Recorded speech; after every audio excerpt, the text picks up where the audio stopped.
Morning আজি এই প্ৰভুৰ দিনত আপোনালোক সকলোকে ঈশ্বৰৰ বাইকৰ আগত উপস্থিত আছোঁ আৰু ঈশ্বৰৰ বাইকৰ আগত আমি একেলগে উপস্থিত হ'ব পাৰিলোঁ। ঈশ্বৰক ধন্যবাদ দিছোঁ। এই প্ৰভুৰ দিনত ঈশ্বৰে আমাক আকৌ এবাৰ লগ পাব দিলে, দেখা পাব দিলে। আহক আমি ঈশ্বৰৰ বাইকলৈ যাওঁ। আশা কৰোঁ আপোনালোক সকলোৱে ভালে আছে ঈশ্বৰৰ দয়াত, ঈশ্বৰৰ অনুগ্ৰহত। প্ৰথমতে আমি ঈশ্বৰৰ বাইকলৈ যোৱাৰ পূৰ্বতে প্ৰাৰ্থনা কৰিম। পবিত্ৰ পিতৃ ঈশ্বৰ, এই পুৱাবেলা আমি তোমাৰ ওচৰত একত্ৰিত হৈছোঁ, তোমাৰ আগত উপস্থিত আছোঁ। আমি পূৰ্বে তোমাৰ আগত পাপী আৰু দণ্ডনীয় লোক অপৰাধী আছিলোঁ। তুমি আমাক মৰম কৰি কিন্তু আমাৰ অপৰাধ ববৰ কাৰণে স্বৰ্গৰ পৰা আহিলা আৰু আমাৰ সকলো অপৰাধ পাপৰ বিচাৰ দণ্ড শাস্তি তুমি ল'লা আৰু তুমি আমাক অনন্তকাল গাতৰ পৰা আমাৰ প্ৰাণক ৰাখিলা। তুমি আমাৰ আত্মাক প্ৰেম কৰাৰ কাৰণে ধন্যবাদ কৰিছোঁ। এই পৃথিৱী এতিয়া বহুত জটিল কঠিন পৰিস্থিতিৰ মাজেদি আমি গৈ আছোঁ। বিশেষকৈ আমাৰ দেশৰ অৱস্থা অতি জটিল। গতিকে তুমি আমাক সহায় কৰক, যাতে তোমাৰ আশীৰ্বাদত আমি যেন জীয়াই থাকিম। এই মহামাৰীৰ মাজতো তোমাৰ দ্বাৰা সুৰক্ষিত হ'ম। তোমাৰ সুৱাতিৰ প্ৰচাৰৰ খাতিৰত অনেক আত্মা এতিয়াও নৰকত গৈ আছে, মৃত্যু হৈ আছে চাৰিওফালে আমাৰ আশে পাশে দেশৰ মানুহ। গতিকে আমাক সুবাতৰি প্ৰচাৰৰ খাতিৰত আমাক তুমি সুস্বাস্থ্যৰে ৰাখক আৰু আমিও যেন সকলো পালৰ পৰা সাৱধানে চলিব পাৰোঁ। আমাক জ্ঞান বুদ্ধি দিব। তোমাৰ ভাল প্ৰিয় আৰু সন্তানে যেনেকৈ চলা উচিত, তুমি যি আমন্ত্ৰণে আমাক আমন্ত্ৰণ কৰিছা তাৰ যেন আমি যোগ্য আচৰণ কৰোঁ। আমাৰ স্বভাৱ চৰিত্ৰ জীৱনত তেনেকুৱা হ'ব পৰাকৈ আমাক আশীৰ্বাদ কৰক, দয়া কৰক, সহায় কৰক। এই প্ৰাৰ্থনা প্ৰভু যীশুৰ নামত কৰিছোঁ, আমেন। আহক আমি ঈশ্বৰৰ বাইকলৈ গৈছোঁ। প্ৰথমতে আমি প্ৰথম পিতৰ 2 অধ্যায় মেলিছোঁ, শাস্ত্ৰ মেলিছোঁ। 1 Peter chapter 2, প্ৰথম পিতৰ 2 অধ্যায়, পিতৰৰ প্ৰথম পত্ৰ 2 অধ্যায় আমি মেলিছোঁ। পিতৰৰ প্ৰথম পত্ৰ 2 অধ্যায়, 1 Peter chapter 2, 2 আৰু 3 পদ। পিতৰৰ প্ৰথম পত্ৰ 2 আৰু 3 পদ।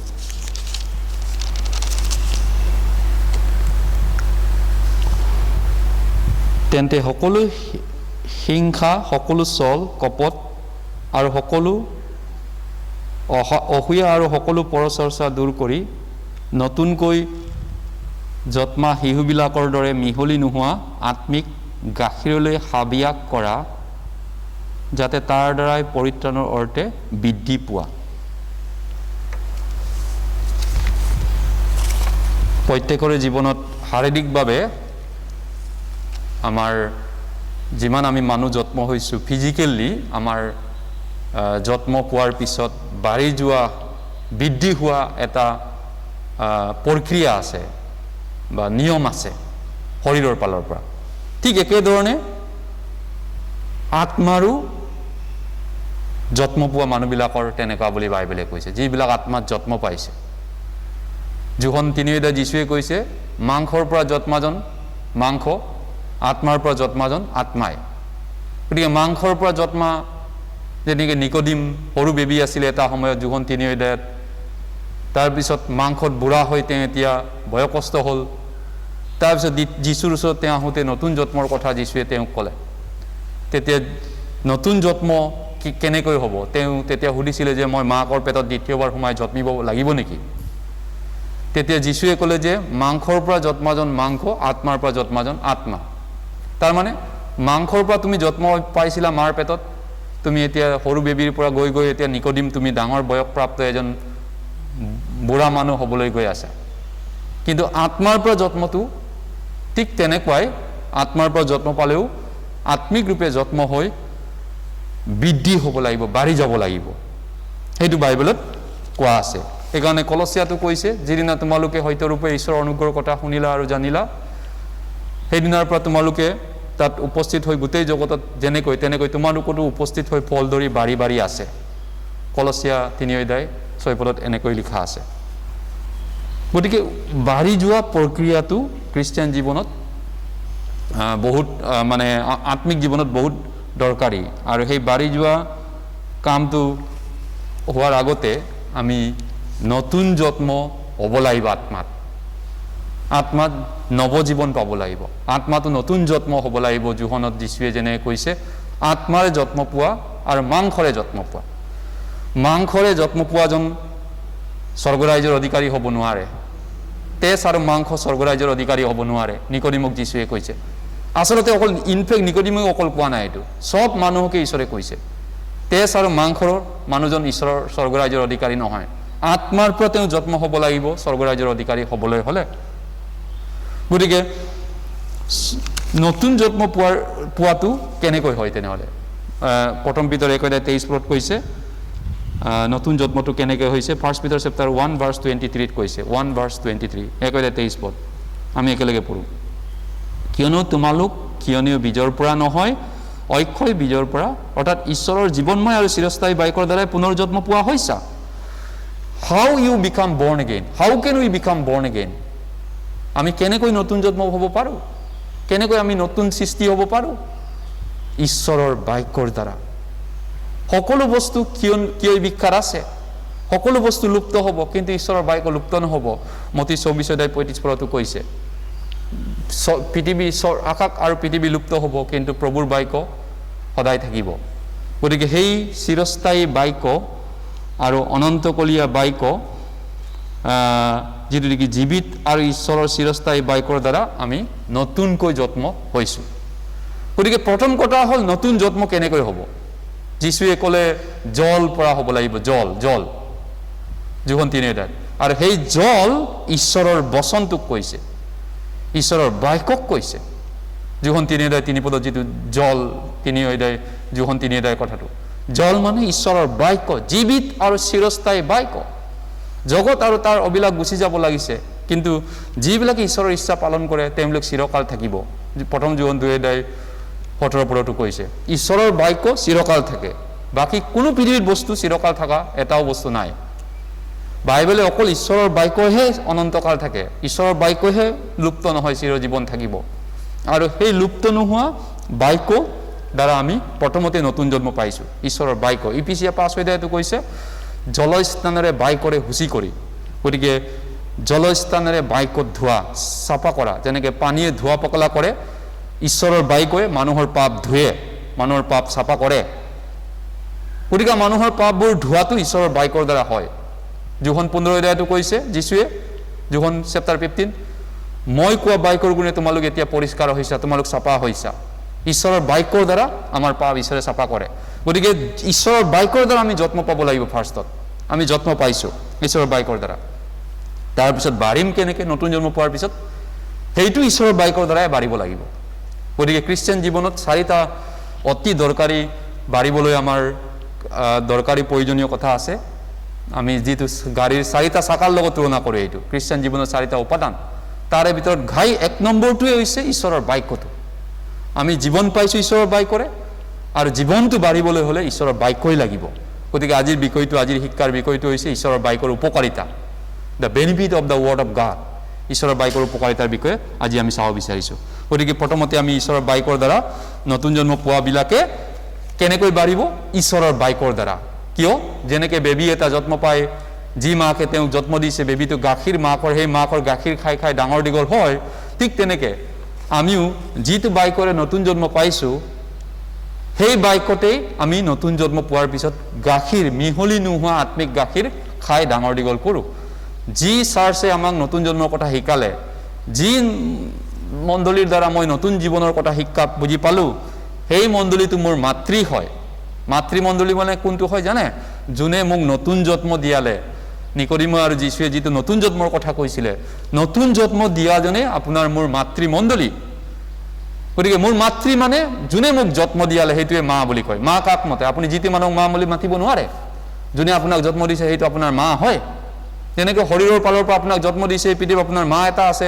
আত্মাৰ পালৰ পৰা আপোনাক যোনে জন্ম দিছে সেই আত্মাৰ আপোনাৰ মাতৃ হয় গতিকে আমি আত্মিক পালৰ পৰা নতুন জন্ম পোৱা মণ্ডলীটো মোৰ মাতৃ হয় আৰু সেই মাতৃৰ দুগ্ধ পান কৰি মিহলি নোহোৱা গাখীৰ খাই মোৰ আত্মাটো বাঢ়িব লাগে মোৰ আত্মাটো বাঢ়িব পাৰে সেইটো আমাৰ কাৰণে বেছিক বা দৰকাৰী মূল কথা গতিকে ঈশ্বৰৰ বাইকৰ উপকাৰিতাবিলাক কোৱাৰ আগতে দৰকাৰী কথাটো সেইটো যে মাতৃমণ্ডলী বুলি ক'লে বহুতে ভুল বুজে মই বাপ্তিস্ম লোৱা মই ক'ত খ্ৰীষ্টান হোৱা এই ধৰ্মৰ ধৰ্মান্তৰিত হোৱা সেইটো বুজায় মাতৃমণ্ডলী মানে যি মাকে জন্ম দিছে সেই মাটোৱে আপোনাৰ মাতৃ হয় ঠিক তেনেকৈ আত্মাত যি মাকে আপোনাক আত্মাত জন্ম দিলে যি মণ্ডলীয়ে আপোনাক সত্য বাক্য প্ৰচাৰ কৰিলে যি মণ্ডলীৰ দ্বাৰা আপোনাৰ চেলভেশ্যন পৰিত্ৰাণ নিশ্চিত হ'ল সেইটো আপোনাৰ মোৰ মাতৃমণ্ডলী আৰু সেই মাকৰ সেইটোৱে মোৰ মা আৰু সেই মাকৰ গাখীৰৰ পৰা গাখীৰ খাই মই ডাঙৰ হ'ব লাগিব আত্মাত বাঢ়িব লাগিব সেইটো ঈশ্বৰৰ ইচ্ছা হয় ঈশ্বৰৰ লক্ষ্য উদ্দেশ্য হয় কিন্তু এতিয়া আমি চাব বিচাৰিছোঁ ঈশ্বৰৰ বাইকৰ উপকাৰিতা the benefits of the word বাইকৰ উপকাৰবিলাক নাম্বাৰ 1 উপকাৰ আমি চাব লাগিব কেইবাটাও উপকাৰ আছে কিন্তু প্ৰথম উপকাৰ মতি 3-4 অধ্যায় আমি চাম বাইকৰ উপকাৰ সবচে ডাঙৰ উপকাৰটো কি আমাৰ বাবে বাইক অৱশ্যে আহাৰ হয় আহাৰ আমি ইতিমধ্যে চাইছোঁ মিহলি নোহোৱা গাখীৰৰ কথা চাই আছোঁ 1 নম্বৰ উপকাৰটো ফুড খাদ্য মতি 4 অধ্যায় বাইক আমাৰ বাবে বৰ্ণ এগেইন খ্ৰীষ্টানৰ বাবে ঈশ্বৰৰ বাইক কি হয় আহাৰ খানা মতি 4 অধ্যায়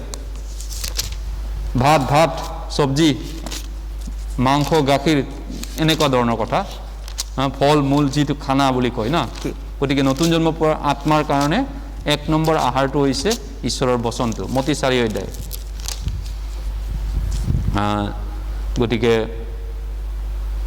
4 পদ আমি একেলগে পঢ়ো তাতে তেওঁ উত্তৰ দি ক'লে মানুহ কেৱল পিঠাৰে নিজিব কিন্তু ঈশ্বৰৰ মুখৰ পৰা ওলোৱা প্ৰত্যেক বাক্যৰেহে জীৱ এই বুলি লিখা আছে গতিকে মানুহ জীয়াই থকাটো খানা লাগে আপুনি ভাত নোখোৱাকৈ জীয়াই থাকিব নোৱাৰে এদিনা এজন হাইতিকে মৰিছিলে কৰোণাক তেওঁ জয় কৰি তেওঁ ওলাই আহিছিলে কৰোণা জয় কৰিলে বোলে তেওঁ যথেষ্ট বয়সীয়া মানুহ আছিলে অসমৰ জনপ্ৰিয় হাইতিক আৰু তাৰপিছত তেওঁ লগৰ কোনোবা চিনাকিবিলাকে ছাৰ ফোন কৰিছে আপুনি খানা খাব পাৰিছেনে আপুনি কেনেকৈ আছে তেতিয়া তেওঁ কৈছে মই আৰু আগৰ দৰে নহ'ম আৰু মোৰ কৰোণা জয় হ'লেও মোৰ জীয়াই থকাৰ শক্তিখিনি নোহোৱা হৈ গৈছে বৰ দুৰ্বল বৰ ভাগৰ একো খাব নোৱাৰা হৈ গ'লো হয়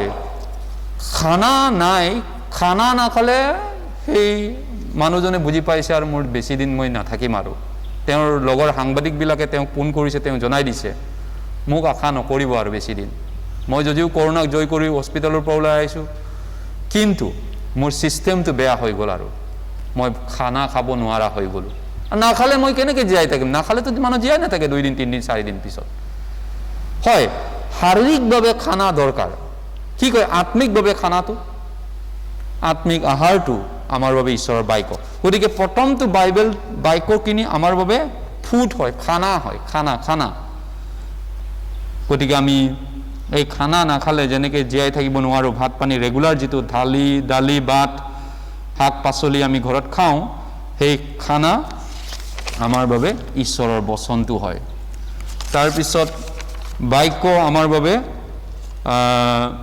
আন এটা উপকাৰী হৈছে বাইক আমাৰ বাবে জল পানী 1 নম্বৰ খানাৰ কথা ক'লোঁ এইকাৰণে ইউপে কৈছে 23 অধ্যায় 12 পদত মোৰ আৱশ্যকীয় আহাৰতকৈ মই মূল্যৱান জ্ঞান কৰোঁ তোমাৰ বাইক আৱশ্যকীয় আহাৰ যিটো ৰাতিপুৱা আমি খাওঁ দুপৰীয়া যিটো খাওঁ গধূলা যিটো খাওঁ আমাৰ দোকানত বজাৰত দৌৰা দৌৰি কৰি যিটো এটা কিনি থাকোঁ আমি আৱশ্যকীয় আহাৰ নহয়নে মানুহ বজাৰত হেতা ওপৰা লাগি পিনি কিনে সেইটো আৱশ্যকীয় আহাৰ সেই আহাৰতকৈ তোমাৰ বাইক মোৰ বাবে দৰকাৰী বুলি কৈছে যিটো নেকি মদতকৈ মিঠা বুলি কৈছে গীত ৰচয়িকাই যি কি নহওক আমাৰ বাবে প্ৰথমটো হৈছে খাদ্য ঈশ্বৰৰ বাইকটো 2 নম্বৰ হৈছে আমাৰ বাবে ঈশ্বৰৰ বাইক খানাৰ পিছত জল যোহন 17 অধ্যায় আমি চাম চাফা কৰা ধোৱা কাম কৰে আমাৰ জীৱনটোক চাফা কৰে ঈশ্বৰৰ বাইকে যোহন 17 অধ্যায় জন chapter 17 The benefit of the word of God second benefit number 1 was the word of God is our food daily food regular food নিয়মীয়া খাদ্য 2 নম্বৰটো হৈছে আমাৰ বাবে water cleaning washing ধোৱা পখলা কাম যোহন chapter 17 this the cleaning part আমাক চাফা কৰে ঈশ্বৰৰ বাইকে আমাক শুদ্ধ চাফা নিকা আমাৰ জীৱনটো এটো ঈশ্বৰৰ বাইকে কৰে আমাৰ নতুন জন্ম পোৱা খ্ৰীষ্টিয়ানক। জন চেপ্টাৰ 17 ভাৰ্চ 17 আমি একেলগে পঢ়িছোঁ। সত্যতাত তেওঁবিলাকক পবিত্ৰ কৰা, তোমাৰ বাক্যই সত্য। Sanctify them by your truth. Sanctify them by your truth. তোমাৰ বাক্যই সত্য। সত্যতাত তেওঁবিলাকক পবিত্ৰ কৰা। গতিকে পবিত্ৰ কাম, চাফা জীৱন, পবিত্ৰ জীৱন। আমি যোৱা আগৰ প্ৰভুৰ দিনা প্ৰথম পিতৰৰ কথা শুনিছিলোঁ। তোমালোকক আমন্ত্ৰণ কৰা যেনে পবিত্ৰ, তোমালোকো তেনে পবিত্ৰ হোৱা। পূৰ্বকালৰ আচৰণ ব্যৱহাৰ অবিলাসৰ দৰে নহয়। তোমালোকক আমন্ত্ৰণ কৰা জনা যেনে পবিত্ৰ, তোমালোকো তেনে পবিত্ৰ হোৱা। প্ৰথম পিতৰ 1 অধ্যায় 1 পিটাৰ চেপ্টাৰ 1 ভাৰ্চ 14 কৈছে। গতিকে পবিত্ৰ জীৱন কেনেকৈ হ'ব? চিম্পুল। পবিত্ৰ জীৱন হ'ব পাৰে ঈশ্বৰৰ বাক্য যোনে গ্ৰহণ কৰে, ঈশ্বৰৰ বাক্য যোনে পঢ়িব, শিকিব, জীৱনত প্ৰয়োগ কৰিব, সেইজনে পবিত্ৰ হ'ব পাৰে। ঠিক তেনেকৈ স্বাস্থ্যৱান দেহা কেনেকৈ পায়? স্বাস্থ্যৱান দেহা পাবলৈ হ'লে সুস্বাস্থ্যকৰ খানা খাব লাগিব, নিয়মত খাব লাগিব আৰু ছিষ্টেমত খাব লাগিব। এটা খোৱাৰ ধৰণ আছে আৰু খানা ভালকৈ খাব লাগিব। যি ল'ৰা ছোৱালীয়ে খানা ভালকৈ খায় সেই ল'ৰা ছোৱালী স্বাস্থ্যৱান হয়। ঠিক তেনেকৈ যি খ্ৰীষ্টিয়ানবিলাকে নতুন জন্ম পোৱাৰ পিছত বাক্য গ্ৰহণ কৰে সেই খ্ৰীষ্টিয়ানবিলাকে স্বাস্থ্যৱান খ্ৰীষ্টিয়ান হয়, ভাল খ্ৰীষ্টিয়ান জীৱন হয় তেওঁলোকে। ঠিক তেনেকৈ কোন চাফা জীৱন কৰে খ্ৰীষ্টিয়ানৰ মাজত? কাৰ জীৱনটো বেছি চাফা হ'ব, পবিত্ৰ হ'ব? যোনে বেছি ভালকৈ হাত ভৰি ধুব জানে, মুখখন ধুব জানে, চাফা কৰি কাপোৰ কানি একদম ধোৱা পকলা, যোনে ভালকৈ চাফা জানে, সি চাফা জীৱন। একদম লেতেৰা মানুহ বুলি কয় না, এই মানুহটো ইমান লেতেৰা, কাপোৰ কানি চাচোন, তাৰ কাপোৰবিলাক চাচোন, হাত ভৰি চাচোন, ইমান বোকা ধূলি লাগি আছে। কিন্তু যোনে চাফ চিকুণ কৰি ধুনীয়াকৈ গা পা ধুই থকা মানুহজনক তেনেকৈ ক'ব নোৱাৰে। ঠিক তেনেকৈ কোন খ্ৰীষ্টিয়ানে চাফা হ'ব পাৰে? যোনে ঈশ্বৰৰ বাক্য গ্ৰহণ কৰে, ঈশ্বৰৰ বাক্যত শুদ্ধ হৈ থাকে। গীতমালা 100 আমি জানো, গীতমালা 119 গীত ৰচয়ে কৈছে, ডেকা মানুহে কিহেৰে নিজৰ পথ শুদ্ধ কৰিব? ডেকা মানুহে, ইয়াং পিপুল, ইয়াং মানে আমাৰ চবৰে মনটো ইয়াং, ডেকা, আমাক চবকে কৈছে। গতিকে ডেকা মানুহে কেনেকৈ? ঈশ্বৰৰ নতুন জন্ম পোৱা খ্ৰীষ্টিয়ানবিলাক চবেই ডেকা হয়, আত্মাত চবেই ডেকা, আত্মাত বয়স নাথাকে, নহয়নে? সেইকাৰণে কেনেকৈ আমি চাফা হ'ব নতুন জন্ম পোৱা খ্ৰীষ্টিয়ানে? সেইটো হৈছে ঈশ্বৰৰ বাক্যত মনোযোগ দিয়াৰ দ্বাৰাই কৰিব। সেইকাৰণে গীতমালা 119 9 পদত কৈছে, গীতমালা 119 11 পদত কৈছে তেওঁ যে, মই যেন তোমাৰ অহিতে পাপ নকৰোঁ, এই নিমিত্তে মই তোমাৰ বাক্য সাঁচি থৈছোঁ মোৰ মনত। সেইটো মুখস্থ কৰাটোক বুজাইছে। সাঁচি থোৱা মানে কেনেকৈ সাঁচিব? পইচাইহে বেংকত সাঁচে, কিবা এটা সাঁচি থোৱা, অন্তৰত সাঁচি থোৱা মানে মুখস্থ কৰি ৰখাটো। গতিকে ঈশ্বৰৰ বাক্য তেওঁ মুখস্থ কৰি থৈছিলে, সেইকাৰণে তেওঁ পবিত্ৰ জীৱন যাপন কৰিব পাৰিছিলে ঈশ্বৰৰ লোক হিচাপত। হয়, গতিকে আমি ঈশ্বৰৰ বাক্যৰ দ্বিতীয় উপকাৰিতা চাইছোঁ। ঈশ্বৰৰ বাক্যই আমাক ধোৱা পখলা কাম কৰে, চাফা কৰে, ৱাছ কৰে, আমাক ধুই দিয়ে। আমি ইপিচিয়ালৈ গৈছোঁ, ইপিচিয়ান চেপ্টাৰ 5, ইপিচিয়া 5 অধ্যায়, ইপিচিয়া 5 অধ্যায়। ৱাছিং ক্লিনিং, ইপিচিয়া 5 অধ্যায়।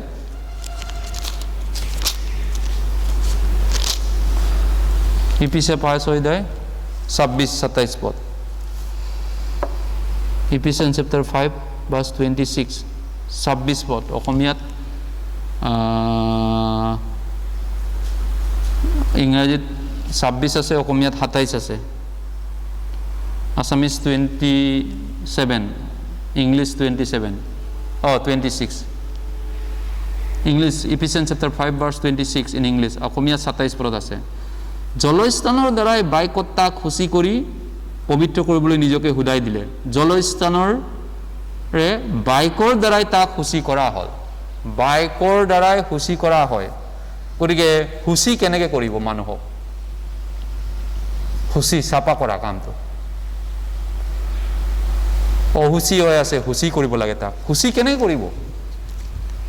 গতিকে ঈশ্বৰৰ মানুহে কেনেকৈ নিজক শুচি কৰিব? ভাবি চাওক কথাটো। ঈশ্বৰৰ মানুহ যদি হয়, আপুনি নিজক ক'ত গা ধুব, ক'ত চাফা কৰিব? আপুনি মোবাইলৰ আগত, টিভিৰ আগত, বা মোবাইল বা কিবা অন্য কিবা জাগতিক কাৰ্যত চাফা হ'ব পাৰিব? নহয়, ঈশ্বৰৰ বাক্যৰ দ্বাৰা, ঈশ্বৰৰ বাক্যৰে তাক শুচি কৰা হয়। গা ধুলে যেনেকৈ চাফা হয়, ধুনীয়া জল স্নান, যেনেকৈ মানুহ গা ধুলে বডিটো চাফা হয়, যিমান চাফাকৈ গা ধুব, ৰাতিপুৱা গা ধুইছেনে আপুনি? মই ধুইছোঁ, চাবোন লগাইছোঁ, ধুনীয়াকৈ পূৰা ফ্ৰেছ কৰিছোঁ, পূৰা ধুনীয়াকৈ গা ধুইছোঁ, মই চাফা চাফা লাগিছে বহুত বডিটো। গতিকে খ্ৰীষ্টিয়ানৰ জীৱনটো কেনেকৈ চাফা হ'ব? আত্মিক ভিতৰুৱা জীৱনটো ঈশ্বৰৰ বাক্য গ্ৰহণ কৰাৰ যোগেদি, ঈশ্বৰৰ বাক্যৰ দ্বাৰা। গতিকে 2 নম্বৰ উপকাৰিতা, আমাক ঈশ্বৰৰ বাক্যই চাফা কৰে, শুদ্ধ কৰে। আৰু তেনেকুৱা বিভিন্ন ধৰণৰ কথা আছে। ঈশ্বৰৰ বাক্যই আমাক সিদ্ধ কৰিব পাৰে, শুদ্ধ কৰিব পাৰে, কমপ্লিট কৰিব পাৰে আমাৰ জীৱনটোক, তেনেকুৱা কথাও কৈছে। 2 তিমথিয় 3:16 কৈছে, গোটেই শাস্ত্ৰ ঈশ্বৰ নিশ্চাকিত, গোটেই শাস্ত্ৰ, all scripture is the inspiration of God, ঈশ্বৰৰ নিশ্চাকিত বাক্য হয়। আৰু ঈশ্বৰৰ মানুহ যাতে সিদ্ধ, সকলো সৎ কৰ্মৰ নিমিত্তে সুসজ্জিত হ'ব পাৰে, তাৰ কাৰণে ফতিৰ উত্থাপনৰ ধাৰ্মিকতা সম্বন্ধীয় শাসনৰ অৰ্থে লাভজনক। গতিকে গোটেই শাস্ত্ৰটো আমাক কিয় দিয়া হৈছে? ঈশ্বৰৰ মানুহ যাতে একদম চাফা হয়, শুদ্ধ হয়, কমপ্লিট হয়। ঈশ্বৰৰ বাক্যই আমাক কমপ্লিট কৰিব পাৰে, যীশুৰ দৰে আমাক সিদ্ধ কৰিব পাৰে। সেইকাৰণে ঈশ্বৰৰ বাক্যৰ উপকাৰিতা বহুত আছে। গীতমালা 119 105 পদত কৈছে, 119 105, তোমাৰ বাক্য মোৰ ভৰিৰ নিমিত্তে প্ৰদীপ স্বৰূপ আৰু মোৰ পথৰ দীপ্তি স্বৰূপ। Your word is lamp to my feet, Psalm 119 105 কৈছে। গতিকে ঈশ্বৰৰ বাক্য আমাৰ জীৱনটোত অজস্ৰ উপকাৰ আছে, অজস্ৰ বেনিফিট আছে। আমি সেই সকলোবিলাক হয়তো সম্ভৱ নহয় গোটেইখিনি এটা দিনতে শিকাটো বা জানাটো, কিন্তু যাই কি নহওক, ঈশ্বৰৰ বাক্যই আমাক ৱাশ্বিং কৰিব, চাফা কৰিব, আমাক শুদ্ধ কৰিব। ঈশ্বৰৰ বাক্য আন এটা উপকাৰ হৈছে মেডিচিন, ঔষধি কৰে, প্ৰাণক সুস্থ কৰে। গীতমালা 19 কৈছে, জিহুৱাৰ বাক্য সত্য, ন্যায়, বিশ্বাসযোগ্য আৰু প্ৰাণক সুস্থ কৰোতা, তেওঁ মোৰ প্ৰাণ পুনৰাই সুস্থ কৰে। গীতমালা 23 কৈছে 2 পদত, জিহুৱা মোৰ ৰখীয়া, মোৰ অভাৱ নহ'ব, তেওঁ মোক কোমলীয়া ঘাঁহনি পথাৰত শুৱায়, আৰু য'ত শান্তি আছে এনে পানীৰ কাষে কাষে মোক চৰায়, আৰু তেওঁ মোৰ প্ৰাণ পুনৰাই সুস্থ কৰে। মোৰ প্ৰাণ পুনৰাই সুস্থ কৰা মানে ঈশ্বৰৰ বাক্যই আমাক সুস্থ কৰিব পাৰে। এইকাৰণে ঈশ্বৰৰ বাক্যৰ আন এটা উপকাৰ হৈছে দৰৱ। যেনেকৈ আমাৰ কাৰণে এতিয়া বিভিন্ন শৰীৰৰ বেমাৰ, ভাইৰাছৰ কাৰণে মেডিচিন আছে, নহয় জানো? এতিয়া ঢেৰ দৰৱ পায় মানে ফাৰ্মাচীত এই শৰীৰৰ বেমাৰবিলাক দূৰ কৰিবলৈ। ঠিক তেনেকৈ আত্মাটোক যেতিয়া বেমাৰ লাগে, যেতিয়া কেনা লাগে, শয়তানৰ পৰীক্ষাত যেতিয়া আমি পঢ়োঁ, পাপত পঢ়োঁ মন আত্মা, তেতিয়া আমাক কোনে সুস্থ কৰিব পাৰে? দৰৱটো হৈছে ঈশ্বৰৰ বাক্য, বাইবেল। জিহুৱাৰ বাক্য বিশ্বাসযোগ্য, সত্য, ন্যায়, ই প্ৰাণক সুস্থ কৰোতা। গতিকে ঈশ্বৰৰ বাক্যই আমাক সুস্থ কৰেগৈ। সেইকাৰণে ঈশ্বৰৰ বাক্য সুস্থ কৰা মানে পাৱাৰ আছে, সুস্থ কৰা। যেনেকৈ মন ভাঙিলে, আত্মা ভাঙি গ'লে, যেনেকৈ শৰীৰটো হাত ভৰি ভাঙিলে মেডিকেল ট্ৰিটমেণ্ট কৰি ভাল কৰিব পাৰে, মন আত্মা ভাঙি ছিঙি গ'লে আমাক পুনৰ জীৱন দিব পাৰে ঈশ্বৰৰ বাক্য। সেইকাৰণে তেনেকুৱা বহুত বাক্য আছে। গীতমালা 119 50 পদত কৈছে, দুখৰ সময়ত এয়ে মোৰ সান্তনা যে তোমাৰ বাক্যই মোক পুনৰাই জীয়ালে। দুখৰ সময়ত এয়ে মোৰ সান্তনা যে তোমাৰ বাক্যই মোক পুনৰাই জীয়ালে। গীতমালা 119 50 পদত কৈছে। গতিকে ঈশ্বৰৰ বাক্যৰ আন এটা উপকাৰী হৈছে জীয়াই তুলিব পাৰে, আমাৰ জীৱনটো সুস্থ কৰিব পাৰে, আমাক পুনৰাই তেওঁ জাগৃত কৰিব পাৰে। ঈশ্বৰৰ বাক্য আন এটা উপকাৰ হৈছে ঈশ্বৰৰ বাক্যই খ্ৰীষ্টানক আনন্দিত কৰিব পাৰে, আনন্দ ফূৰ্তি দিব পাৰে। সেইকাৰণে গীতমালা 119 165 পদত কৈছে, মানে যিবিলাকে জিহুৱাৰ ব্যৱস্থাক প্ৰেম কৰে তেওঁবিলাকৰ পৰম শান্তি হয়। যিবিলাকে জিহুৱাৰ ব্যৱস্থা মতে চলে তেওঁলোকৰ পৰম শান্তি, আনন্দ হয়। গতিকে ঈশ্বৰৰ বাক্যই মানুহক বহুত আনন্দ দিব পাৰে। সেইকাৰণে আনন্দ সুখ বিচাৰি মানুহ বহুত চিন্তা কৰে, জীৱনত কেনেকৈ সুখী হ'ম, কেনেকৈ আনন্দিত হ'ম। কিন্তু ঈশ্বৰৰ বাক্য কৈছে যে ঈশ্বৰৰ বাক্যই আমাক আনন্দ দিব পাৰে, চিৰকলীয়া সুখ শান্তি দিব পাৰে। তেনেহ'লে কোনে আমাক শান্তি দিব পাৰে? শান্তি, জীৱনত শান্তি আনন্দ আমি বিচাৰোঁ চবেই আমাৰ জীৱনটো শান্তিৰে আমি ভৰি পৰাটো বিচাৰোঁ। কিন্তু গীতমালা 119ৰ 165 পদত কৈছে যিবিলাকে জিহুৱাৰ ব্যৱস্থা বাইকক প্ৰেম কৰে তেওঁবিলাকৰে পৰম শান্তি হয়। যিবিলাকে ঈশ্বৰৰ বাইকক প্ৰেম কৰে, ঈশ্বৰৰ বাইকক ভাল পায়, ঈশ্বৰৰ বাইকক পঢ়িব শিকিব, তেওঁলোকেৰে পৰম শান্তি হৈ কৈছে। হয়নে? আমি শান্তি বিচাৰোঁ, কিন্তু শান্তি জগতে যেনেকৈ দিয়ে মই তেনেকৈ নিদিওঁ। মই মোৰ শান্তি তোমালোকক এৰি দিওঁ। যোহন 14 প্ৰভুৱে কৈছে, যোহন 14 26 পদত যে মই মোৰ শান্তি মই তোমালোকক দিওঁ, জগতে যেনেকৈ মই দিয়ে তেনেকৈ মই নিদিওঁ। গতিকে মই মোৰ শান্তি, গতিকে ঈশ্বৰৰ শান্তি পৰম শান্তি ক'ত পাব? গীতমালা 119ৰ Psalm number 119 165ত কৈছে ইয়ৰ ৱৰ্ড, ঈশ্বৰৰ বাক্য পৰম শান্তি আছে ঈশ্বৰৰ বাক্য পালন কৰা মানুহৰ। হয়, তাৰপিছত দুখৰ সময়ত কোনে আমাক সান্তনা দিব পাৰে? আমাৰ জীৱনত চবৰে কেতিয়াবা মুহূৰ্ত আহি যায়, আমি ভাগৰি যাওঁ, মনত আমি হতাশ হওঁ, নিৰাশ হওঁ, কেতিয়াবা আমি হয়তো ডিপ্ৰেশ্যন হৈ যায়। কিবা এটা কাৰণত জীৱনত ঘটি থকা ঘটনাবিলাক বিভিন্ন কাৰণত আমাৰ মন কেতিয়াবা ভাঙি যায়। সঁচা কথা, আমি ভাঙি যাওঁ। আমাক কোনে সান্তনা দিব সেই সময়ত? আমি কাৰ ওচৰত যাম? ঈশ্বৰৰ বাক্য। ঈশ্বৰৰ বাক্যই দুখৰ সময়ত এইয়ে যে মোৰ সান্তনা যে তোমাৰ বাক্যই মোক পুনৰাই জীয়ালে। গীতমালা 119:50 পদত কৈছে দুখৰ সময়ত,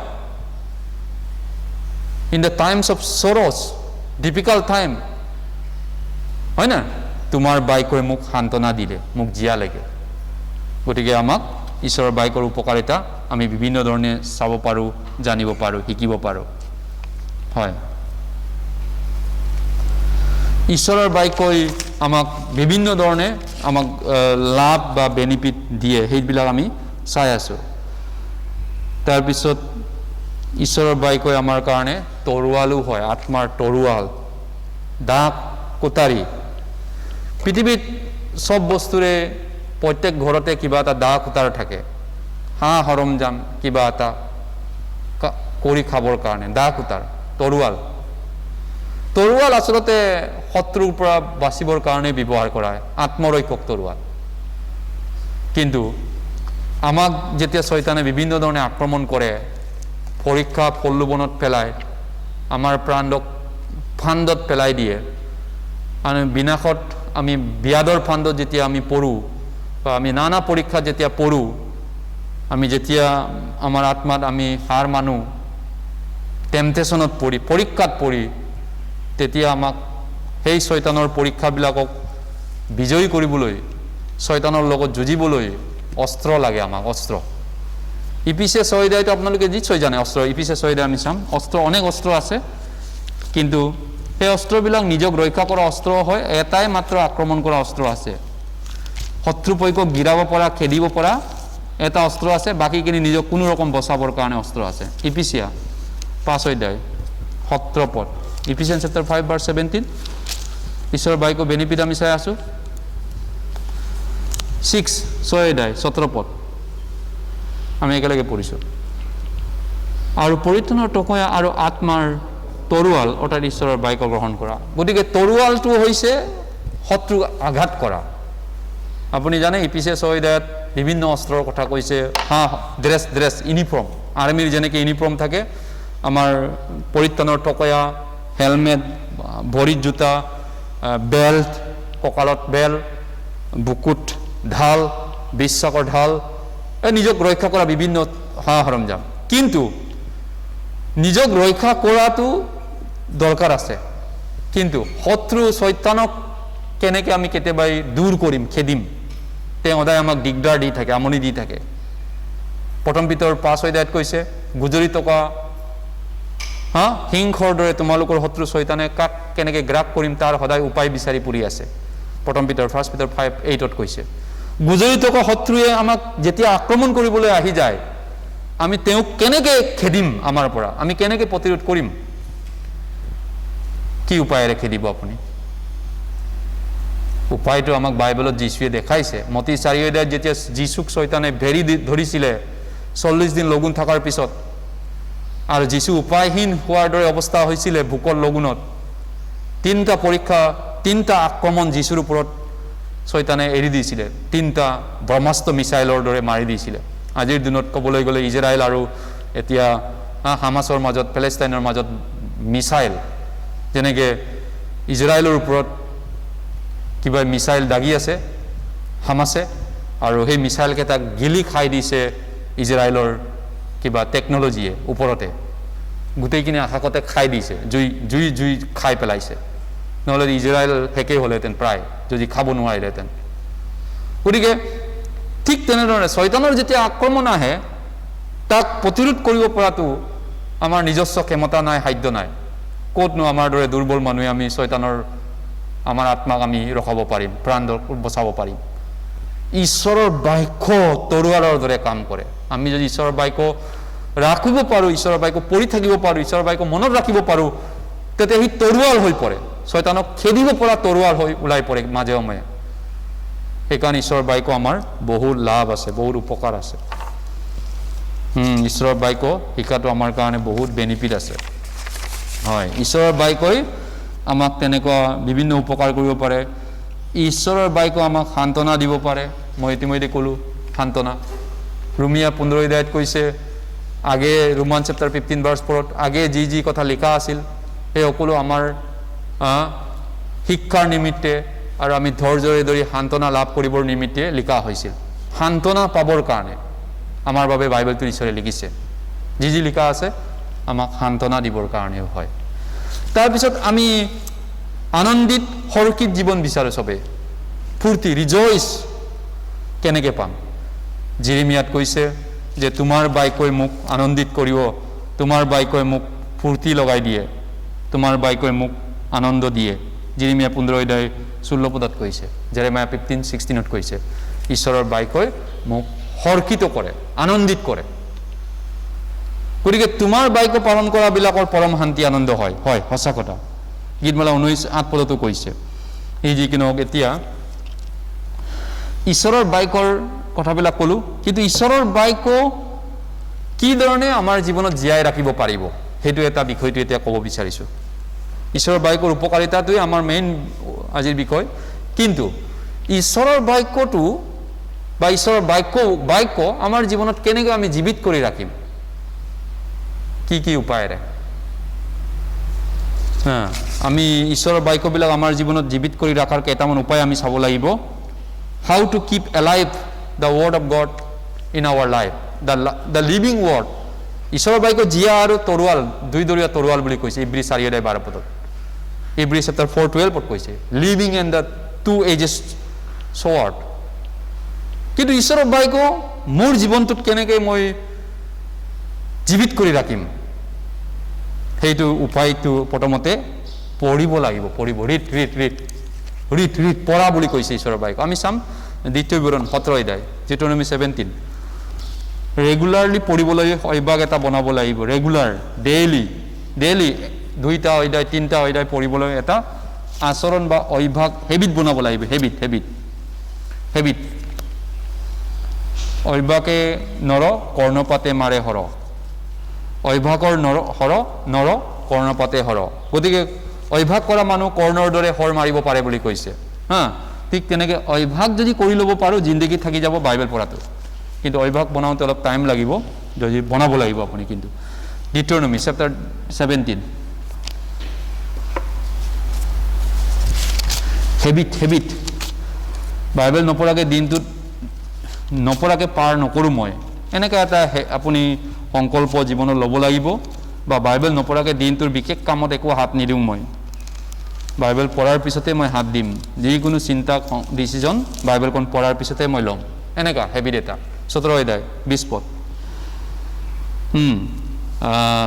নাম্বাৰ 1 ৰিডিং ঈশ্বৰৰ বাক্যক জীয়াই ৰাখিবলৈ হ'লে প্ৰথমতে আমি ৰিডিং পঢ়া শুনা কৰিব লাগিব ইংৰাজীত ভাৰ্ছ 19 অসমীয়াত 20 পদ আমি একেলগে পঢ়িম 20 পদ এই নিমিত্তে নিজ ঈশ্বৰ যি হোৱাক ভয় কৰিবলৈ শিকি এই ব্যৱস্থাৰ সকলো বাক্য আৰু এই বিধিবোৰ পালন কৰি সেইমতে কাৰ্য কৰিবৰ অৰ্থে এই পুস্তকখনে তেওঁৰ ওচৰতে থাকিব আৰু তেওঁ জীৱনৰ সকলো সময়ত তাক পাঠ কৰিব মনত ৰাখিব গতিকে ঈশ্বৰৰ বাক্য আমি জিন্দা এনে ৰাখিব নোৱাৰোঁ যদি আমি তাক পাঠ নকৰোঁ যদি নপঢ়োঁ ভাল ভাল কিতাপ কিনি দিলেও ল'ৰা ছোৱালীৰ কাৰণে আপুনি মাক বাপেকে বহুত ভাল ভাল কিতাপ সাজেশন মাষ্টাৰ সাজেশন আনি দিছে, ভাল ভাল কিতাপ আনি দিছে, টাকা আছে, কিন্তু ল'ৰাই নপঢ়ে, সেই ল'ৰা কেনেকৈ উন্নতি হ'ব? ঠিক তেনেকৈ ঈশ্বৰৰ বাক্য মানুহে কয় বহুত লাভ আছে, বহুত লাভ আছে, কিন্তু মোৰ জীৱনত বিশেষ লাভ মই দেখা নাই আজিলৈকে, মোৰ একো লাভ হোৱা নাই আজিলৈকে। কিছুমান খ্ৰীষ্টিয়ানে তেনেকৈ ভাবিব পাৰে, ভাবে, কিন্তু লাভ সেইজনৰে হ'ব যোনে অভ্যাসত পৰিণত কৰিলে ডেইলি বাইবেল পঢ়িবৰ কাৰণে।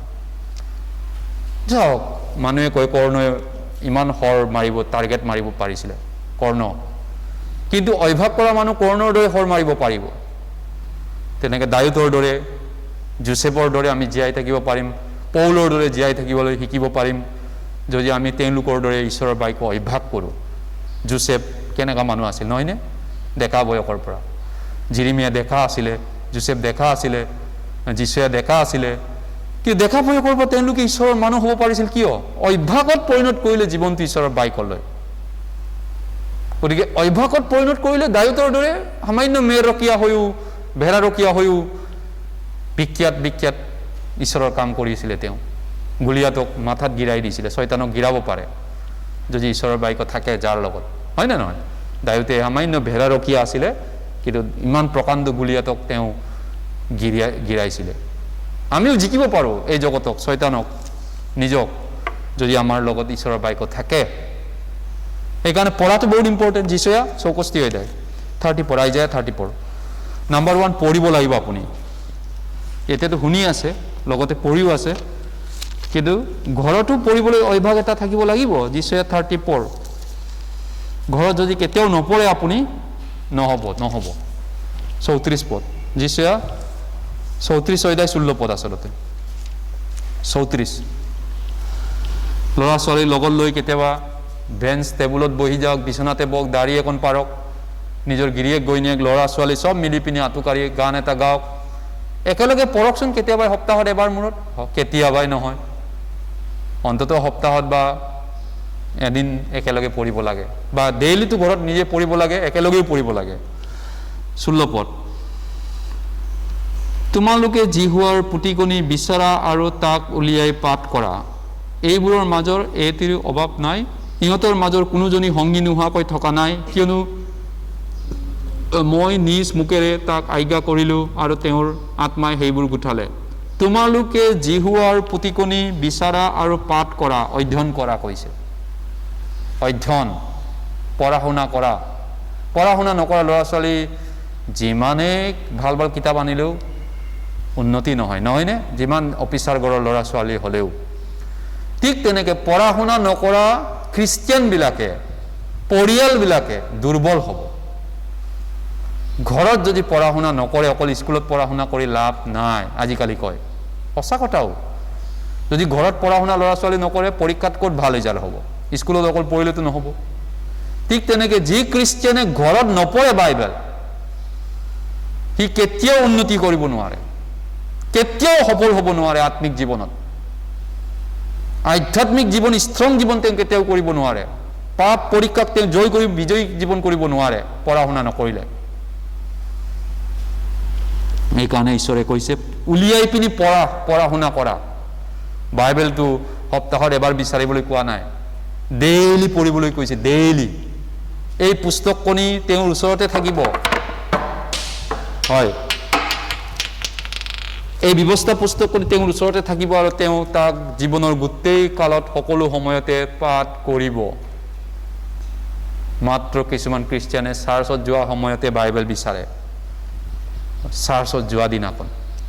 বাকী সময় স্মাৰ্টফোন, টিভি, ৰাজনীতি, জাগতিক জগতৰ মায়ামোহ, সংসাৰৰ লগত ব্যস্ত, বেপাৰ বাণিজ্য, টকা পইচা। চাৰ্চ যেতিয়া যাব তেতিয়াহে বাইবেল মনত পৰেগৈ। বাকী সময় টেবুলৰ তলত বাকচত সুমুৱাই থৈ দিয়ে। বাইবেলে কি কৈছে? ওচৰতে ৰাখিবা, ডেইলি পঢ়িবা, আৰু তেওঁ উলিয়াই পিনি পাঠ কৰা বুলি কৈছে। কিন্তু সেই খ্ৰীষ্টিয়ানে নকৰে, সেইবিলাক কাম, হয় না? গতিকে ঈশ্বৰৰ বাক্য আমি জীৱনত উপকাৰ পাবলৈ হ'লে পঢ়িব লাগিব। নাম্বাৰ 1 পঢ়িব লাগিব। 2 নম্বৰ, আমি শুনিবও লাগিব, শুনিব লাগিব। ৰুমিয়া 10 হৈ যায়, আমি শুনিবও লাগিব, অকল পঢ়িলে নহ'ব, শুনিবলৈ আহিব লাগিব। এতিয়া শুনি আছে আপোনালোকে কোনোবাই হয়তো ইউটিউবত, ফেচবুকত, হয়তো এই শুনাবিলাকৰ লাভ হ'ব, নুশুনাবিলাক থাকি যাব। ৰুমিয়া 10। শুনা কিমান ইম্পৰ্টেণ্ট বাইবেলত কৈছে, পঢ়া কিমান ইম্পৰ্টেণ্ট। দুই চবটোৱে বেলেঞ্চত থাকিব লাগিব, নহয়নে? Roman chapter 10:17 hearing also' important. Reading, hearing, পঢ়া শুনা কৰা, শুনা। স্কুলত যেনেকৈ ঘৰত পঢ়ে ল'ৰা ছোৱালী নিজে, স্কুলত কিন্তু ক্লাছৰ লেকচাৰ শুনিব যায়, মাষ্টৰৰ লেকচাৰ শুনিব লাগিব, তাৰপিছত ঘৰত আহি পঢ়িব লাগিব। একজেক্টলি স্কুলত ইঞ্জিনিয়াৰ ল'ৰা ছোৱালী, ডক্টৰ পঢ়াবিলাকে স্কুলত মাষ্টৰক কলেজত পঢ়িব যায়, স্কুলত লেকচাৰ দিব, তাৰপিছত তেওঁ শিকিব, শুনিব। ঘৰত গৈ কি কৰিব? সি পঢ়া শুনা কৰিব লাগিব, মেডিকেল পাছ কৰিবলৈ, ইঞ্জিনিয়াৰ পাছ কৰিবলৈ, হয় নে নহয়?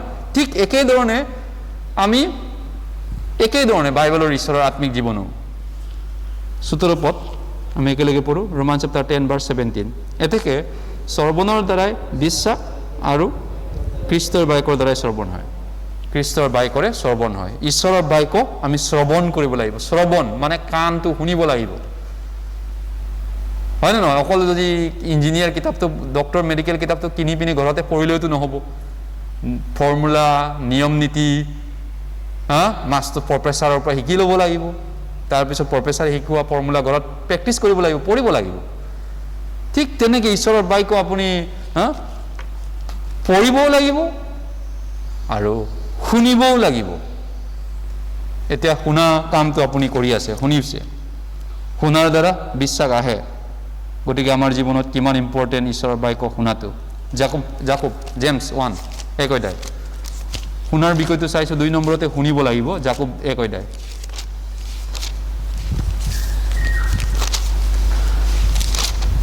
জাকব 1 অধ্যায় 19 পদ। জেমছ চেপ্টাৰ 1:19 শুনা, আমি একেলগে পঢ়ো। হে মোৰ প্ৰিয় ভাইবিলাক, তোমালোকে জানি আছা, কিন্তু প্ৰত্যেক মানুহ শুনিবলৈ খৰ, ক'বলৈ ধীৰ আৰু সুৰলৈ ধীৰ হওক। খৰ মানে স্পীড, বেগাবেগি। শুনিবৰ কাৰণে বেছি বেগাবেগি কাণ থিয় কৰিবলৈ কৈছে, কাণ থিয় হৈ শুনিব কৈছে। কথা কওঁতে কম, কিন্তু আমি কি কৰোঁ? সদায় আমাৰ মুখখন বেছি চলে, কিন্তু লোকৰ কথা শুনাতকৈ লোকক আমি কথা বেছি কৈ ভাল পাওঁ, আমাৰ স্বভাৱটো মানুহৰ। কিন্তু বাইবেলৰ মতে উল্টা কৈছে, কম কথা ক'বা, বেছি শুনিবা কৈছে। কিন্তু আমি বেছি কথা কৈ ভাল পাওঁ, সেইকাৰণে আমাৰ জ্ঞানটো কম হৈ যায়। যি মানুহ কম কথা কয় সেই মানুহ জ্ঞানী হয়। যি মানুহ বেছি কথা কয় সি জ্ঞানী নহয়।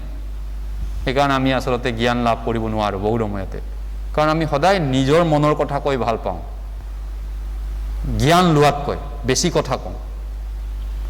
অজ্ঞানে নিজৰ মনৰ কথা শলাগে, অকল নিজৰ মনৰ কথা কৈ ভাল পায় অজ্ঞান মানুহ, হয়নে নহয়? তেওঁ নিজৰ মনৰ ভাৱনা তেওঁ কৈ ভাল পায় জ্ঞানী লোৱাতকৈ। কিন্তু ঈশ্বৰৰ কথাই কৈছে, শুনিবা, কাণ থিয় কৰি শুনিবা বেছি। শুনাটো বিশ্বাস আহিব, বিশ্বাস বাঢ়িবও পাৰে শুনাৰ দ্বাৰা। গতিকে কিমান ইম্পৰ্টেণ্ট ৰিডিং, হিয়াৰিং, পঢ়া শুনা কৰা, শুনিবা দেই। তাৰপিছত ভালকৈ মন দি মাষ্টৰৰ কথা শুনিবা, ক্লাছটো ভালকৈ এটেণ্ড কৰি ক্লাছ কৰি আহিবা দেই আজি, তাৰপিছত ভালকৈ ঘৰত পঢ়া শুনা কৰিবা দেই গধূলা, হয়নে? 3 নম্বৰ তেতিয়াহ'লে কি? 3 নম্বৰটো হৈছে ধ্যান কৰা। ধ্যান। এই পঢ়া শুনা কৰে, ক্লাছতো যায়, তাৰ ধ্যান নাই ল'ৰাটো। পঢ়ে, ক্লাছতো যায়, কিন্তু একো ধ্যান নাই মাতাত। সেইটোতো কাম নহ'ব। পঢ়িব লাগিব, শুনিব লাগিব, ধ্যানটো লাগিব। মাথা কিয় দিছে? ধ্যান কৰিবলৈ মাথা এটা দিছে ঈশ্বৰে, নহয়নে? কি ধ্যান কৰে দিনটো? গেম ধ্যান কৰিব, কোনোবা বয়ফ্ৰেণ্ড গাৰ্লফ্ৰেণ্ড দিন ৰাত ধ্যান কৰিব, কোনোবা টাকাক ধ্যান কৰিব, কোনোবা জোৱা আড্ডা, কোনোবা মদক ধ্যান কৰিব। কিন্তু বাইবেলে কি ধ্যান কৰিব কৈছে আমাক? জিউচোৱা 1 অধ্যায়, জিউচোৱা 1 অধ্যায়। কি ধ্যান কৰিলে খ্ৰীষ্টিয়ানে ছাকচেছ হ'ব? খ্ৰীষ্টিয়ানে ছাকচেছ হ'বলৈ এটা উপায় আছে। জিউচোৱা 1 অধ্যায় Joshua chapter 1. Joshua chapter 1. Joshua কৈ দিয়ে খ্ৰীষ্টিয়ানে আমি ভাবোঁ ছাকচেছ জীৱনটো ছাকচেছ হ'ব পৰা হ'লে আমি সবে তেনেকৈ ভাবোঁ নহয়নে জীৱনটো সফল হ'ব পৰা হ'লে নিজৰ নিজৰ লাইনত হয় কোনোবা খ্ৰীষ্টিয়ান হিচাপত আমি কেনেকৈ সফল হ'ম তাক চিন্তা কৰোঁ আমি সবে 8 পদ Joshua 8 পদ verse 1 chapter 1 verse 8 একেলগে পঢ়িছোঁ এই ব্যৱস্থা পুস্তকখনি তোমাৰ মুখৰ পৰা আঁতৰি নাযাওক কিন্তু তাৰ লিখা আটাইখিনিকে পালন কৰি সেইমতে কাৰ্য কৰিবলৈ তুমি দিনে ৰাতিয়ে তাক ধ্যান কৰা কিয়নো তাকে কৰিলে তোমাৰ শুভগতি হ'ব আৰু তুমি কৃতকাৰ্য হ'ব মানুহে নিজৰ ইচ্ছাবিলাক সাকসেছ নহবৰ কাৰণে সাকসেছ হ'বৰ কাৰণে বহুত পৰিকল্পনা কৰে মোৰ মনত এনেকা আছে মই সোনকালে হ'ব বিচাৰিছোঁ এইটো কাম লাগে মোক চাকৰি লাগে মই বিয়া পাতিব লাগে এইটো কৰিব লাগে সেইটো কৰিব লাগে ঢেৰ মানুহে চিন্তা কৰে কিন্তু সাকসেছটো দেৰিয়ে হৈ যায় কিয় দেৰি হৈ যায় আমি ঈশ্বৰৰ মতে নাযাওঁ কথাবিলাক নহয়নে আমি ঈশ্বৰৰ মতে নকৰোঁ আমাৰ নিজৰ মতে কৰিবলৈ বিচাৰোঁ কিন্তু ঈশ্বৰৰ মতে কৰিবলৈ হ'লে আমাৰ ধ্যানটো ঈশ্বৰৰ বাক্য ধ্যান কৰিব লাগে কিন্তু আমি ধ্যান কৰোঁ সেই বিষয়টোৰ ওপৰত এইটো লাগে মোক সেইটোৱে আমি ভাবি থাকোঁ কিন্তু তাৰ বদলি সেইটো ভাবি এৰি দি পিনি ঈশ্বৰৰ বাক্যলৈ যদি মনোযোগ কৰোঁ সেইটো সোনকালে আহিব মোৰ জীৱনত উল্টা নহয়নে কাৰণ কি খাম কি পিন্ধিম কি পান কৰিম প্ৰথমতে এইটো নিবিচাৰিবা কিন্তু প্ৰথমতে ঈশ্বৰৰ ৰাজ্য আৰু ধাৰ্মিকতা বিচাৰা বাকি সকলো তোমাক দিয়া হ'ব সময়মতে যোগোৱা হ'ব তোমালোকৰ স্বৰ্গীয় পিতৃয়ে জানে কি লাগে নুকুজাৰ আগতে তোমালোকক কি লাগে তেওঁ জানে কিন্তু তোমালোকে কি বিচাৰা প্ৰথমতে সেইটো নে ঈশ্বৰৰ বাক্য আমি ফাৰ্ষ্ট ঈশ্বৰক বিচাৰিব লাগিব ঈশ্বৰৰ বাক্য বিচাৰিব লাগিব বাকি সেইটো সময়ত সব ঈশ্বৰে যোগাব টাইম বাই টাইম সেইকাৰণে আমাৰ ধ্যানটো নাইকিয়া ল'ৰা ছোৱালী কাম নাই যাৰ ল'ৰা ছোৱালী ধ্যান নাই সেই ল'ৰা ছোৱালী জীৱনত সাকসেছ নহয় গতিকে আপুনি পঢ়িব আহিছে পঢ়িছে স্কুলত আপুনি শুনিছে স্কুলত কালাৰ লেকচাৰ ঘৰত পঢ়া শুনা কৰিছে গতিকে শুনিছে কিন্তু ধ্যান নোহোৱা ল'ৰা ছোৱালীবিলাকে ধ্যান নাই এইকাৰণে সব ফৰ্মুলা শিকাইছে সব ক্লাছ শিকাইছে টিউচন কৰাইছে ভাল কোচিং ক্লাছ কৰাইছে সেই ল'ৰা ছোৱালী তথাপিতো উন্নতি নহয় কিয় আজিলৈকে সেই ষ্টুডেণ্ট কিয় আজিলৈকে একো সাকসেছ নহয় গাধা বুৰ্বক ষ্টুডেণ্ট কাৰণটো হ'ল সি ধ্যান নাই তাৰ মাথাত ধ্যান নাই কথা গতিকে আমি ঈশ্বৰৰ বাক্য পঢ়িলোঁ আৰু শুনি আছোঁ কিন্তু আমাৰ ধ্যান নাই মনন নাই বাক্যৰ ওপৰত কোনো চিন্তা নাই চৰ্চা নাই আমাৰ মগজত একো চৰ্চা নাই তেতিয়াহ'লে আমাৰ জীৱনত সাকসেছ নহয় গতিকে আমাৰ মগজত চৰ্চা হ'ব লাগিব কোনোবা এটা আপুনি ভাল পোৱা বস্তুক আপুনি চৰ্চা কৰে দিনটো ধ্যান কৰে ভাবি থাকে ঠিক তেনেকৈ আমি এই বাক্যৰ প্ৰতি ধ্যান থাকিব লাগিব আমাৰ চৰ্চা থাকিব লাগিব ঈশ্বৰৰ বাক্যৰ আমাৰ ওপৰত তেতিয়াহে আমাৰ ঈশ্বৰৰ বাক্যৰ যোগেদি আমি প্ৰকৃত উপকাৰ প্ৰকৃত বেনিফিট আমি পাব পাৰিম আমি বেনিফিটৰ কথা চাইছোঁ কিন্তু চৰ্চা নকৰাকে ক্লাছ কৰিও সফল নহম চৰ্চা নকৰাকে পঢ়া শুনা কৰিও সফল নহম গতিকে চৰ্চাটো লাগিব চৰ্চা কৰা গীতমালা 1 এতিয়া আমি চৰ্চাৰ কথা কৈ আছোঁ গীতমালা 1 ধ্যান মনন কৰা ধ্যান কৰা হয়নে নহয় এইবিলাক কথা ৰাতি শুওঁতে উঠোতে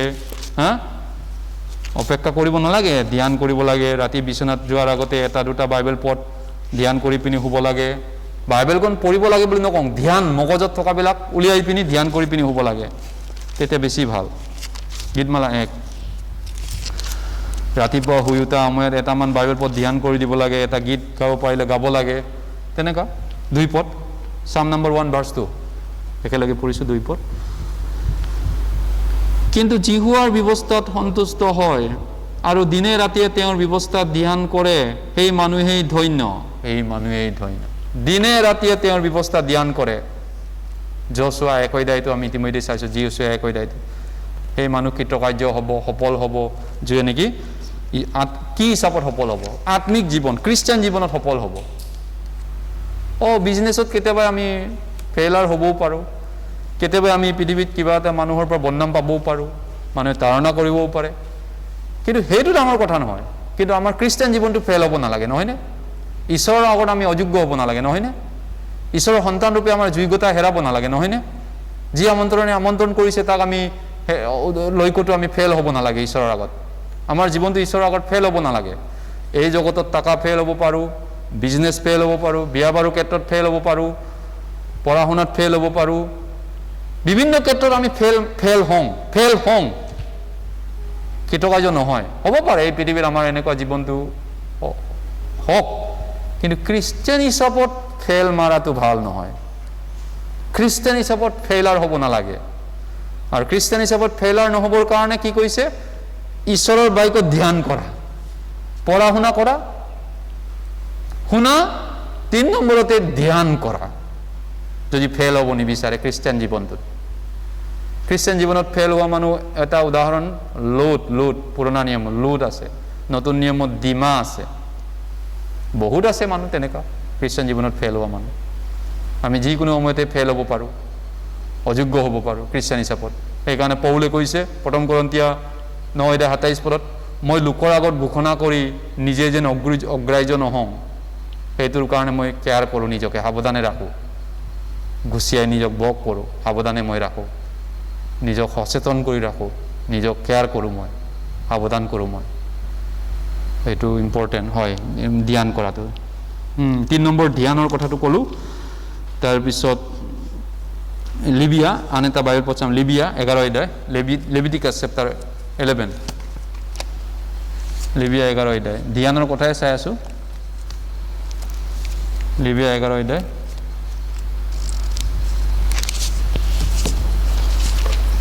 লিবিয়া 11 অধ্যায়, লেভিটিকাছ চেপ্টাৰ 11,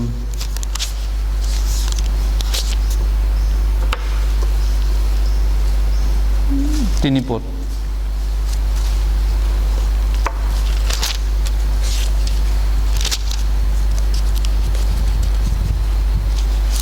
লেভিয়া 11 অধ্যায় 3 পদ।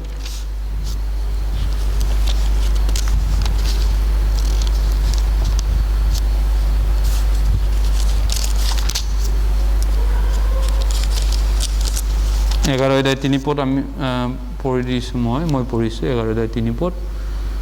পহুবোৰৰ মাজৰ যিকোনো জন্তুৰ খুৰা দুপাল, সম্পূৰ্ণৰূপে দুপাল আৰু ঘাঁহ ফাগুলে সেইবোৰ তোমালোকে খাব পাৰিব। সুচি পহু, অহুচি পহু ইজৰাইলৰ মাজত আছিল নে? সুচি, অহুচি। গতিকে সুচি পহু কোন আছিলে? সুচি পহু হ'বলৈ কোৱালিটি 2টা ধৰণৰ কোৱালিফিকেশ্যন লাগে। সেইটো আছিলে প্ৰথমতে খুৰা দুপাল হ'ব লাগিব, খুৰা দুপাল। সেইটো দুপাল মানে ছেপাৰেট জীৱন, চাপা জীৱন, শুদ্ধ জীৱন, জগতৰ পৰা পৃথক জীৱনটো বুজায় দুপাল হোৱা খুৰাটো। 2 Korinthia 6 অধ্যায়ত কৈছে 14 পদৰ, সিহঁতৰ মাজৰ পৰা ওলাই আহি পৃথক হোৱা, পৃথক জীৱন যাপন, জগতৰ পৰা এটা পৃথকী জীৱন যাপন, চাপা জীৱন, পৃথক কৰা অবিশ্বাসীৰ মাজৰ পৰা। অহুচিকে কোনো অহুচিক নুচুবা, আৰু তোমালোকে জীৱনময় ঈশ্বৰৰ মন্দিৰ হয়, গতিকে তোমালোক চাপা হয়, তোমালোকে পৃথক হ'বা। 1 নম্বৰ কোৱালিফিকেশ্যন পৃথক জীৱন, সেইটো খুৰাটো দুপাল হোৱা বুজায়। তাৰপিছত ঘাঁহ ফাগুলাৰ কথাটো ইয়াত আজি আহিছোঁ বিশেষভাৱে। এইটো হৈছে ঘাঁহ, যেনেকৈ গৰুৱে দিনটো ঘাঁহ খায় বা ৰাতি গৰু মুখখন লৰাই থাকেগৈ। মই সৰুৰ পৰা চাওঁ গৰু গোৱালিবিলাকত আছিলে গৰু কিয় মুখখন লৰাই থাকে, শুই থাকেগৈ দিনটো, ঘৰৰ বাহিৰত গৈ ৰাতি শুই থাকে, সন্ধিয়া সময়ত চাওঁ গৰুটো বান্ধি থৈছে, মুখখন চুবাই থাকে। কিয় এনেকৈ কৰি থাকে? গোটেই ৰাতি টোপনি নামাৰলৈকে, টোপনি মাৰোঁতেও চুবাই থাকে, মুখখন লৰাই থাকে। কিয়? পাগলি মাৰি থাকেগৈ বোলে।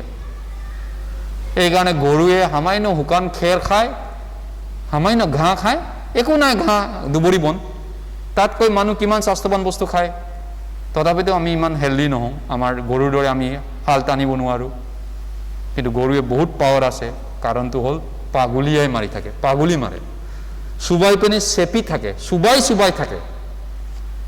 সেইটো চুবাই থকাটো ধ্যান কৰা মানুহ, ধ্যান। যিবিলাক ষ্টুডেণ্টে ধ্যান কৰে পঢ়িব, ষ্টুডেণ্টে পঢ়িবও, ক্লাছটো শুনিবও আৰু ধ্যানো কৰে তেওঁ, সেইবিলাক ষ্টুডেণ্ট ছাকচেছ হ'ব, ইঞ্জিনিয়াৰ, ডক্টৰ, ভাল IAS অফিচাৰ, DC হ'ব, যিবিলাক ধ্যান কৰে, চুবাই থাকে কথাবিলাক, থিয়ৰিবিলাক, কেমেষ্ট্ৰি, ফিজিক্স ইত্যাদি ইত্যাদি তেওঁলোকে ধ্যান কৰেগৈ। কিন্তু যিবিলাক ষ্টুডেণ্টে স্কুলত পঢ়িব, শুনিব, ঘৰত পঢ়িব, কিন্তু ধ্যানটো গেম, মোবাইল গেম, সংসাৰৰ মায়া, টকা পইচা, অন্য বিষয়, ধ্যানটো, ধ্যানেই নাই, সি ক'ত ভাল মানুহ হ'বয়ে? ঠিক একেইধৰণে খ্ৰীষ্টিয়ানো তেনেকুৱা হয়। যদি খ্ৰীষ্টিয়ান হিচাপত আমি আত্মিক জীৱনত সফল হ'ব বিচাৰোঁ, হয়, এই জগতত আমি গুণী জ্ঞানী নহ'ব পাৰোঁ, এই জগতত ধনী নহ'ব পাৰোঁ, এই জগতত আমি বহুত কিবা কিবি নহ'ব পাৰোঁ, হ'ব, হয়, আমাৰ একোৱে নাই, ঠিক আছে। কিন্তু যিজন ঈশ্বৰলৈ ধনৱান নহয়, নিজলৈ ধনৱান হয়, অন্ততঃ ঈশ্বৰলৈ ধনৱান কেনেকৈ হ'ম? লোক 12:10 কৈছে এটা কাহিনী, 21 পদত, অন্ততঃ ঈশ্বৰৰ ৰাজ্যতে আমি ধনী কেনেকৈ হ'ম? এইটো হৈছে ঈশ্বৰৰ বাক্য, চুবাব লাগে। চুবাব মানে দিনে ৰাতিয়ে যেতিয়াই পাই ধ্যান কৰিব লাগে। মানে বাইবেলখন সদায় লৈ ফুৰিবতো নোৱাৰোঁ, বজাৰে সমাৰেতো ইমান বাইবেলখন সদায় লৈ ফুৰিব নোৱাৰোঁ, মেলিব নোৱাৰোঁ য'তে ত'তে। মুখস্থ কৰি থোৱাটোতো ধ্যান কৰিব পাৰোঁ, য'তে ত'তেতো বাছত যাওঁতেতো ধ্যান কৰি দিব পাৰোঁ, এটা পদ মুখস্থ কৰাটো মনলৈ আনিব পাৰোঁ। বাছত যাওঁতে, ট্ৰেইনত যাওঁতে, ক'ৰবাত বেংকৰ লাইন পাতি থাকোঁতে বা ঘৰত থাকোঁতে, দিনটোত দিনে ৰাতিয়ে যেতিয়াই পায় ধ্যানটো কৰি দিব পাৰোঁ না। ৰাতিপুৱা শুই উঠি এটা ধ্যান কৰিলোঁ, এটা বাইবেল পদ, ৰাতি টোপনি যোৱাৰ আগতে 2টামান বাইবেল পদ ধ্যান কৰিলোঁ, হয় নে নহয়? সেইটোৱে হৈছে আত্মিক জীৱনত সফল খ্ৰীষ্টিয়ান জীৱন, সফল খ্ৰীষ্টিয়ান মানুহ। সেই খ্ৰীষ্টিয়ান জীৱনত ধনী মানুহ, ছাকচেছ মানুহ, বাইবেলৰ মতে আত্মাত কৈছোঁ। আপুনি নুবিব যে এইটো ই দেখোন তাৰ ধনী, টকা পইচা নাই, এইটো দৃষ্টিত নাচাব, জাগতিক দৃষ্টিৰে, আত্মিক দৃষ্টিৰে কথাটো কৈছোঁ, আত্মিক খ্ৰীষ্টিয়ানৰ কথা কৈছোঁ। গতিকে ধ্যান, মনন যেনেকৈ ঘাঁহ পাগুলিয়াই থাকে, এইকাৰণে ল'ৰা ছোৱালী ছাকচেছ নহয়। গাহৰি যেনেকৈ খাই পিনি পাগুলি নামাৰে, গাহৰি অহুচি পহু, গৰু ঘাঁহ খালেও শুচি পহু। যিবিলাকে মেডিটেশ্যন কৰিব, ধ্যান কৰিব, সেইবিলাক মানুহ খ্ৰীষ্টিয়ান হিচাপত ছাকচেছ হয়, সেই ষ্টুডেণ্টবিলাক ছাকচেছ হয়। আৰু আন এটা কথা হৈছে মুখস্থ কৰা। সেইটোতো মুখস্থ কৰাটো কেনেকৈ হ'ব? ধ্যানৰ দ্বাৰাই আহিব। মুখস্থ ৰিচাইটিং আমি সৰুতে মুখস্থ কৰিছোঁ, অ গৰু শাক খাই কিয়, এনেকুৱা আমি কবিতা মুখস্থ কৰিছিলোঁ, হালধীয়া চৰায়ে বাওদান খায়।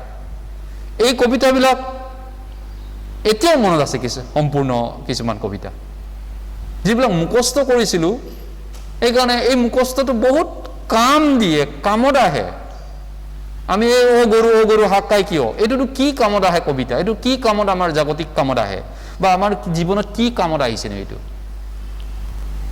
অ মোৰ চিকনি দেখ, অ মোৰ কিবা দেখ, বা এইবিলাক বিভিন্ন গীত গাইছোঁ। মোৰ ব্যক্তিগত জীৱনত কি লাভ হৈছে নো? একো লাভ নহয়, তথাপিতো মুখস্থ কৰাৰ কাৰণে আমাৰ মনত এতিয়াও আছে।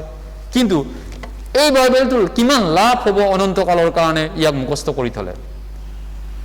জগত আৰু তাৰ অভিলাষ গুচি যাব লাগিছে, কিন্তু যিজন ঈশ্বৰৰ বাক্য পালন কৰিব, মুখস্থ কৰি ৰাখিব, তেওঁ চিৰকাল থাকিব।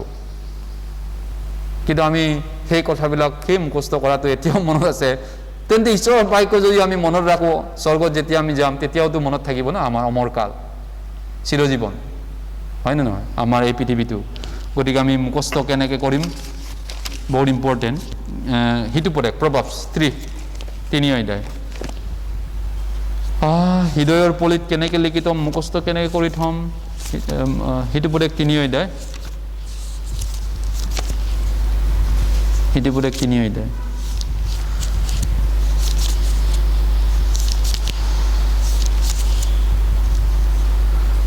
যাক ভাল পায় মনত সেইটোৱে আহি থাকে, নহয়নে? আমি ভাল পোৱা বস্তুটো আহি থাকে। ঈশ্বৰৰ বাক্যক ভাল পালে আমাৰ মনত আহিব সেইটো। হিতুপদেশ 3 অধ্যায়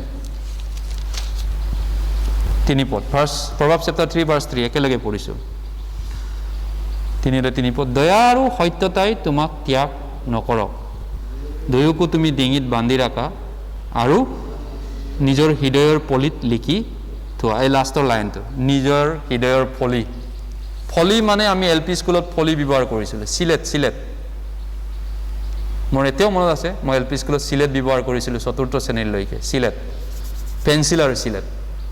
শিলত বহুত ধৰণৰ শিলত আছে পেঞ্চিল শিলত আমাৰ সদায় থাকেই সদায় পুৱা গধূলি শিলতত পেঞ্চিলত প্ৰেক্টিছ কৰিছিলোঁ অংকবিলাক সায়েন্স কিতাপ অন্যান্য কিন্তু সেইটো ফলি হৃদয়ৰ ফলি কৈছে আকৌ সেইটো দোকানত কিনা ফলিত নহয় শিলতত নহয় হৃদয়ৰ ফলি ইয়াত প্ৰেক্টিছ কৰিব কৈছে প্ৰেক্টিছ প্ৰেক্টিছ অন্তৰত প্ৰেক্টিছ কৰিব কৈছে ঈশ্বৰৰ বাক্যটো তেতিয়াহে বাহিৰত কেতিয়াবা প্ৰেক্টিছ কৰিব পাৰিম ইয়াত কেনেকৈ প্ৰেক্টিছ কৰিব দিমাগত মগজুত ঈশ্বৰৰ বাক্যটো প্ৰেক্টিছ কৰা এইটো মুখস্থৰ দ্বাৰাহে সম্ভৱ হ'ব পাৰে মুখস্থ নকৰিলে সম্ভৱেই নহয়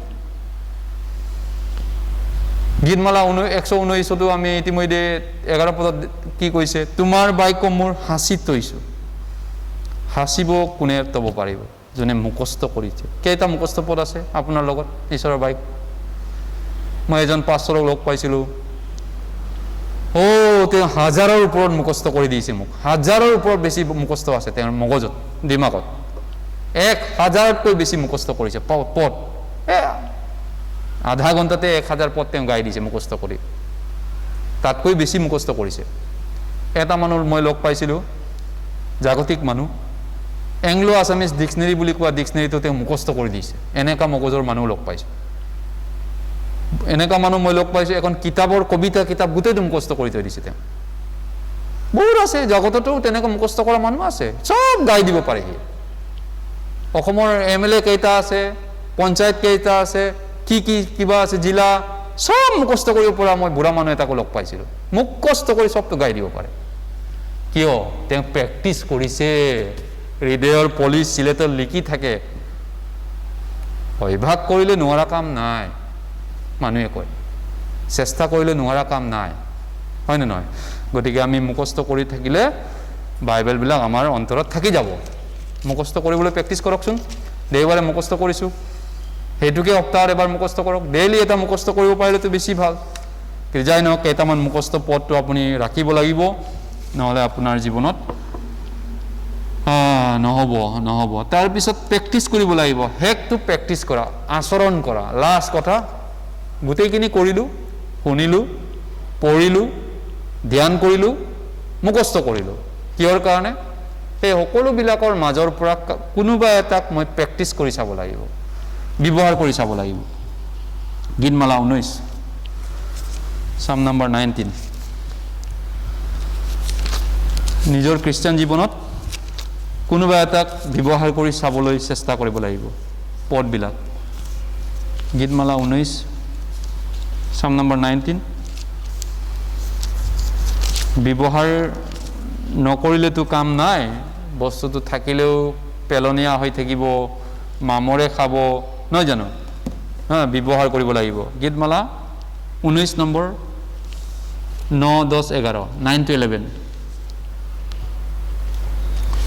জিহুৱা বিষয়ক ভয় সূচী চিৰস্থায়ী জিহুৱাৰ শাসন প্ৰণালীবোৰ সত্য সম্পূৰ্ণৰূপে ন্যায় সেইবোৰ সোণতকৈও বাঞ্ছনীয় অধিক নিভাজ সোণতকৈও বাঞ্ছনীয় সেইবোৰ মৌতকৈ সোৱাদ ৰগৰৰ পৰা জৰি জৰি ওলোৱা মৌতকৈও সোৱাদ 11 পৰা একেলগে পঢ়ো তোমাৰ দাসে সেইবোৰৰ দ্বাৰাই সুশিক্ষা পায় সেইবোৰ পালন কৰিলে পৰম লাভ হয় পালন কৰিলে কি লাভ হয় পৰম লাভ হয় গতিকে আমি খ্ৰীষ্টান জীৱনত পৰম শান্তি পৰম আনন্দ পৰম সুখ শব্দটো ব্যৱহাৰ কৰোঁ পৰম শান্তি পৰম আনন্দ পৰম সুখ গতিকে ঈশ্বৰৰ বাক্য পালন কৰাটো কি লাভ আছে মোৰ কাৰণে মই যে ঈশ্বৰৰ বাক্য প্ৰেক্টিছ কৰিম তাৰ দ্বাৰা মোৰ কি লাভ হয় বহুত লাভ পৰম অনন্তকলীয়া লাভ অমৰকলীয়া লাভ এই দুদিনীয়া বস্তুৰো কিবা এটা লাভ পালে আপুনি সুখী হয় নহয় জানো চৰকাৰী ঘৰ এটা পাইছে লাভ হৈছে এইটো বস্তু পাইছে লাভ হৈছে বাইক এটা পাইছে স্কুটি এটা লটাৰী এটা পালে বহুত লাভ হ'ব কিন্তু এদিনটো এৰি থৈ যাব লাগিব এক দুদিনৰ পিছতে গোটেইখিনি বস্তু সেইবিলাকতো আমাৰ লগত নাথাকে চিৰকাল অমৰকাল স্বৰ্গ কিন্তু এটা বস্তু থাকিব ঈশ্বৰৰ বাক্য যোনে পালন কৰিব সেই অমৰকাল তেওঁৰ লগত থাকিব যোনে বেছি পালন কৰিছে তাৰ লগত বেছি পাব পুৰস্কাৰ কীৰ্তি মুকুট যোনে কম পালন কৰিছে তাৰ পুৰস্কাৰ কীৰ্তি কম হ'ব সঁচা কথা বাইবেলে কৈছে প্ৰথম জোহন 2:15 কৈছে জগত আৰু তাৰ বিষয়বিলাক প্ৰেম নকৰিবা, কিন্তু জগতত যি আছে মাংসৰবিলাক, চকুৰবিলাক, জীৱনকালৰ গৰ্ব, এইবোৰ পৃথিৱীৰ পৰা উৎপন্ন নহয়, জগতৰ পৰা উৎপন্ন হৈছে। জগত আৰু তাৰ অবিলাক গুচি যাব লাগিছে, কিন্তু যিজনে ঈশ্বৰৰ ইচ্ছা পালন কৰি ঈশ্বৰৰ বাক্য পালন কৰে তেওঁ চিৰকাল থাকিব। গতিকে ঈশ্বৰৰ বাক্য লুপ্ত নহ'ব, হয়তো অমৰ কাল থাকিব, যিনো ঈশ্বৰৰ বাক্য মুখস্থ যাৰ আছিলে বেছি। বাইবেলটো আছে, মই ঈশ্বৰক বাইবেলটোতো থাকিব, আপোনাৰ অন্তৰত থকাটো কথা কৈছোঁ। বাইবেলটো ঈশ্বৰৰ বাক্য, আপোনাৰ লগত নাহে, এইটো বাইবেলৰ লগত থকাটো আপুনি পুৰস্কাৰ নাপায়। আপোনাৰ নিজৰ জীৱনত যিটো আছে সেইটোকে ঈশ্বৰে পুৰস্কাৰ দিব। বাইবেলৰ লগত থাকে, বেলেগে জানিছে, পাষ্টৰে জানিলে নহ'ব, নিজে জানিব লাগিব। পাষ্টৰটো পাষ্টৰৰ, নিজৰটো নিজৰ, চবৰে নিজৰ নিজৰ বাক্য জ্ঞান হয়। গতিকে প্ৰিয়সকল, পৰম লাভ হ'ব ঈশ্বৰৰ বাক্য পালন কৰিলে। বেলেগে পালন কৰিছে, মই পালন কৰা নাই, নোৱাৰো পালন কৰিব, তেতিয়াহ'লে আপোনাৰ লোকচান, এইটো লোকচান। কেইবছৰ লোকচান? চিৰজীৱনৰ লোকচান হয়, অনন্তকাল লোকচান হয়। জাকুব 1 জেমছ চেপ্টাৰ 1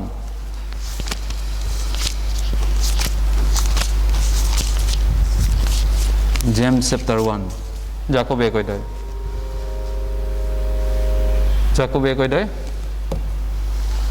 জেমছ চেপ্টাৰ 1 22 পদ 1 22 পদ। আৰু কেৱল শুনোতা নহয়, শুনোতা হয়, কেৱল শুনোতা হয়, নিজক নঠগাবা, নভুলাবা, একেটাই কথা, কিন্তু বাক্য পালন কৰোঁতা হোৱা।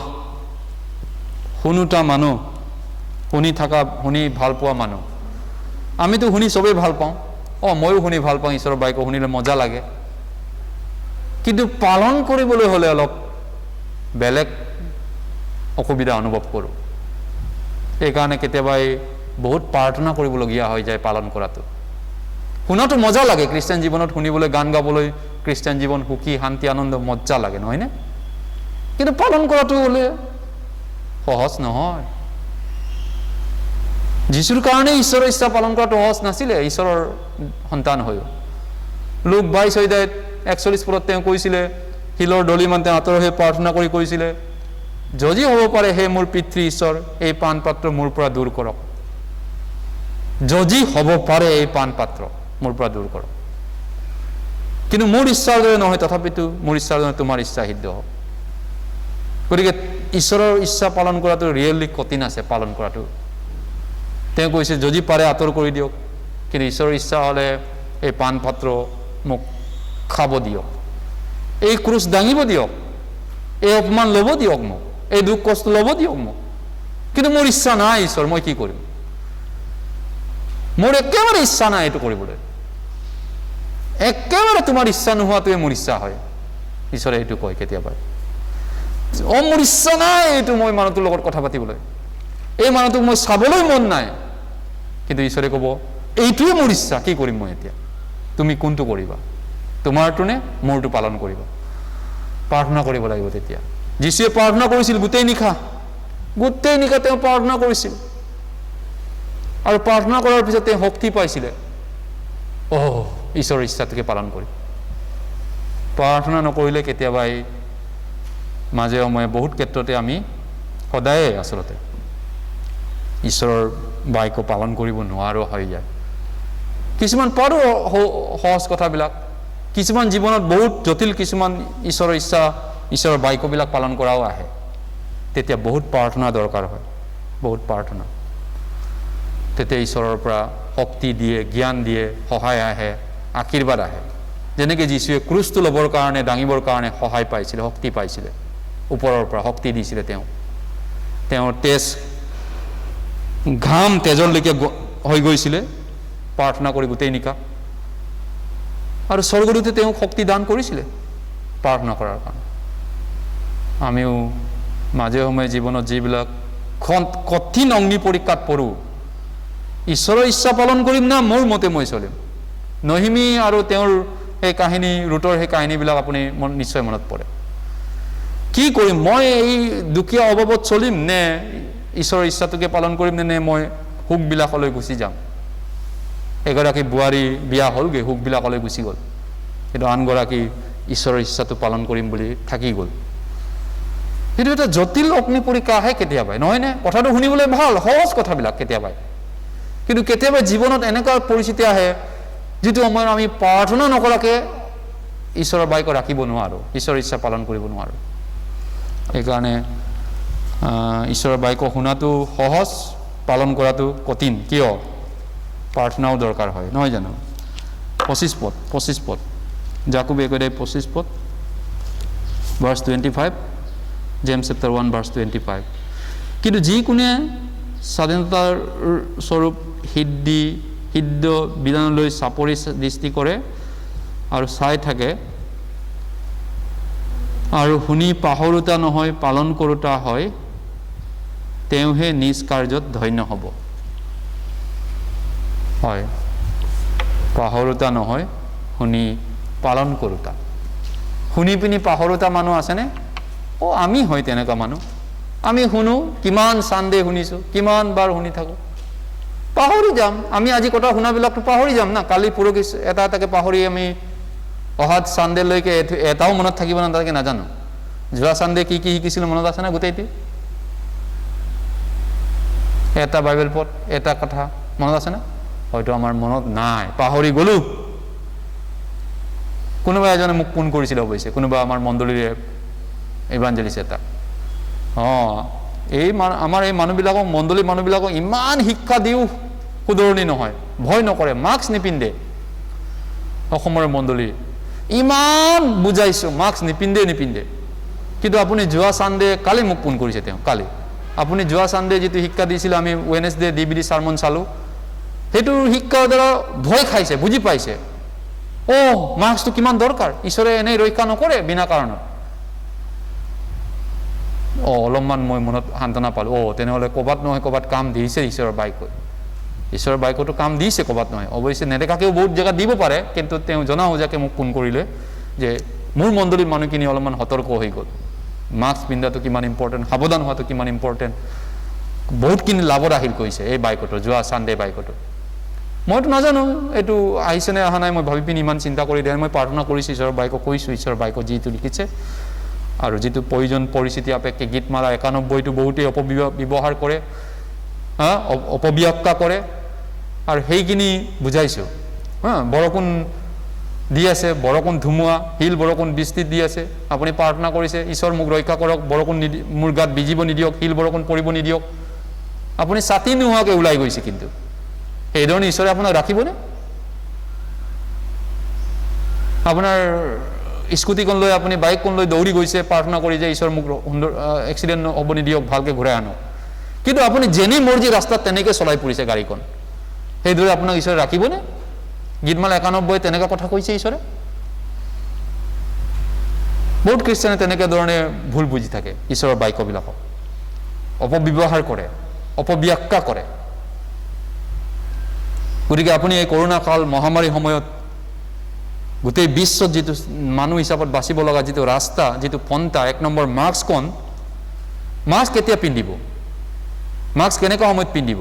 আপুনি যদি ঘৰৰ মানুহখিনি আপুনি ক'তো নাযায়, ঘৰৰ মানুহৰ মাজত কোনো ইনফেকশ্যন নাই, ঘৰৰ মানুহৰ মাজত একেটা পৰিয়ালৰ মাজত নিপিন্ধিলেও হয় ফেলোশ্বিপ কৰোঁতে। মাস্ক পিন্ধাৰ টাইম আছে। আৰু কিছুমানে কয় গামোচা, এনেই চিম্পুল গামোচা এখন বান্ধি থ'লে কেনেকুৱা হয়?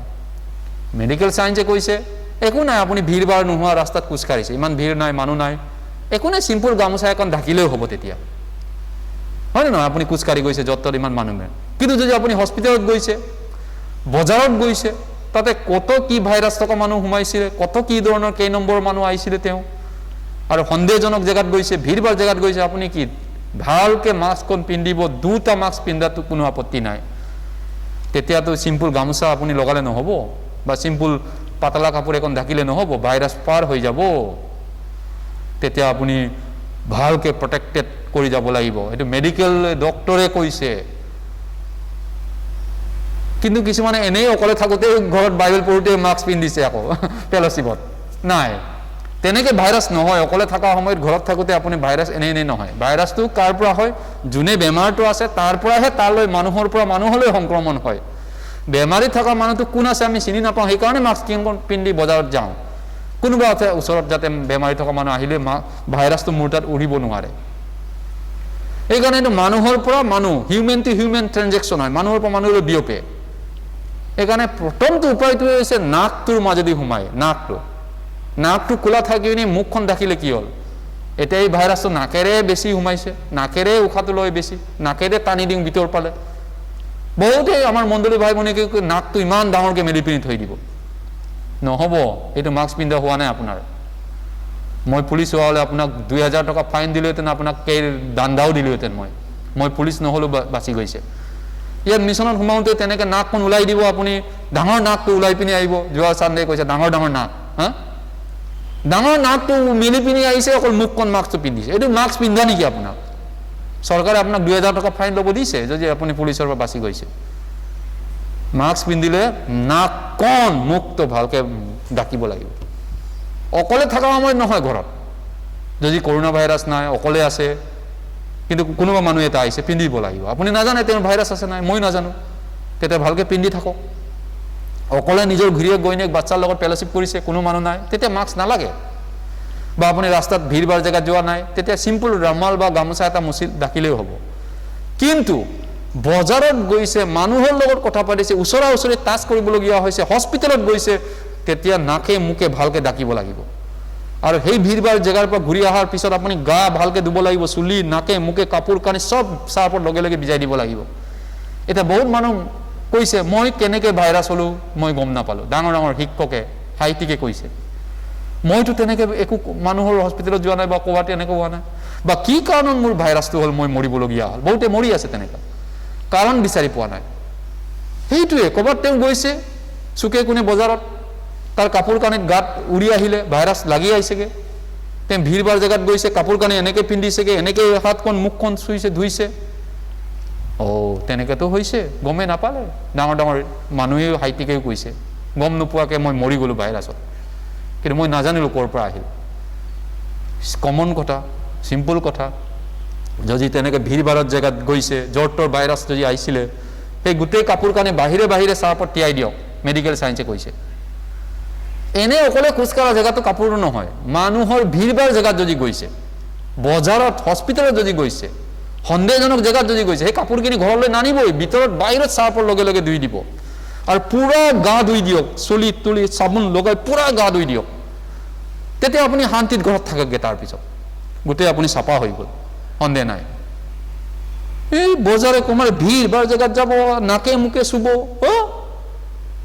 আৰু য'ত ত'ত ঘূৰি ফুৰাৰ পিছত আধা ঘণ্টা মূৰে মূৰে চাবোনত হাত ধুই থাকিব চাবোন কিয় আমি হাতখন য'ত ত'ত টাচ কৰোঁ য'ত ত'ত ক'ত কি ভাইৰাছ আছে নাজানো এতিয়াৰ দিনত কি ভাইৰাছ হয় এইকাৰণে হাতখন ধুই পিনি নাকে মুখে টাচ কৰাৰ আগতে হাতখন ধুই ল'ব ভালকৈ চাফা কৰি চেনিটাইজ কৰি চাফা কৰাৰ পিছতে নাকত মুখত চকুত হাত দিব এতিয়া বহুত মানুহ কেনেকৈ ভাইৰাছ হ'ল গমেই পোৱা নাই সেইটো কাৰণেও হ'ব পাৰে হাতখন লেতেৰা আছেনে ক'ৰবাত টাচ কৰিছেনে চকুত দিয়াৰ আগতে মুখত দিয়াৰ আগতে নাকত দিয়াৰ আগতে হাতখন ভালকৈ পৰিষ্কাৰ কৰি ল'ব কৈছে এই হাতত অজস্ৰ পোক আছে ভাইৰাছ আছে নাকে মুখে ইয়াত চুই দিলে অট'মেটিক বেমাৰ হ'ব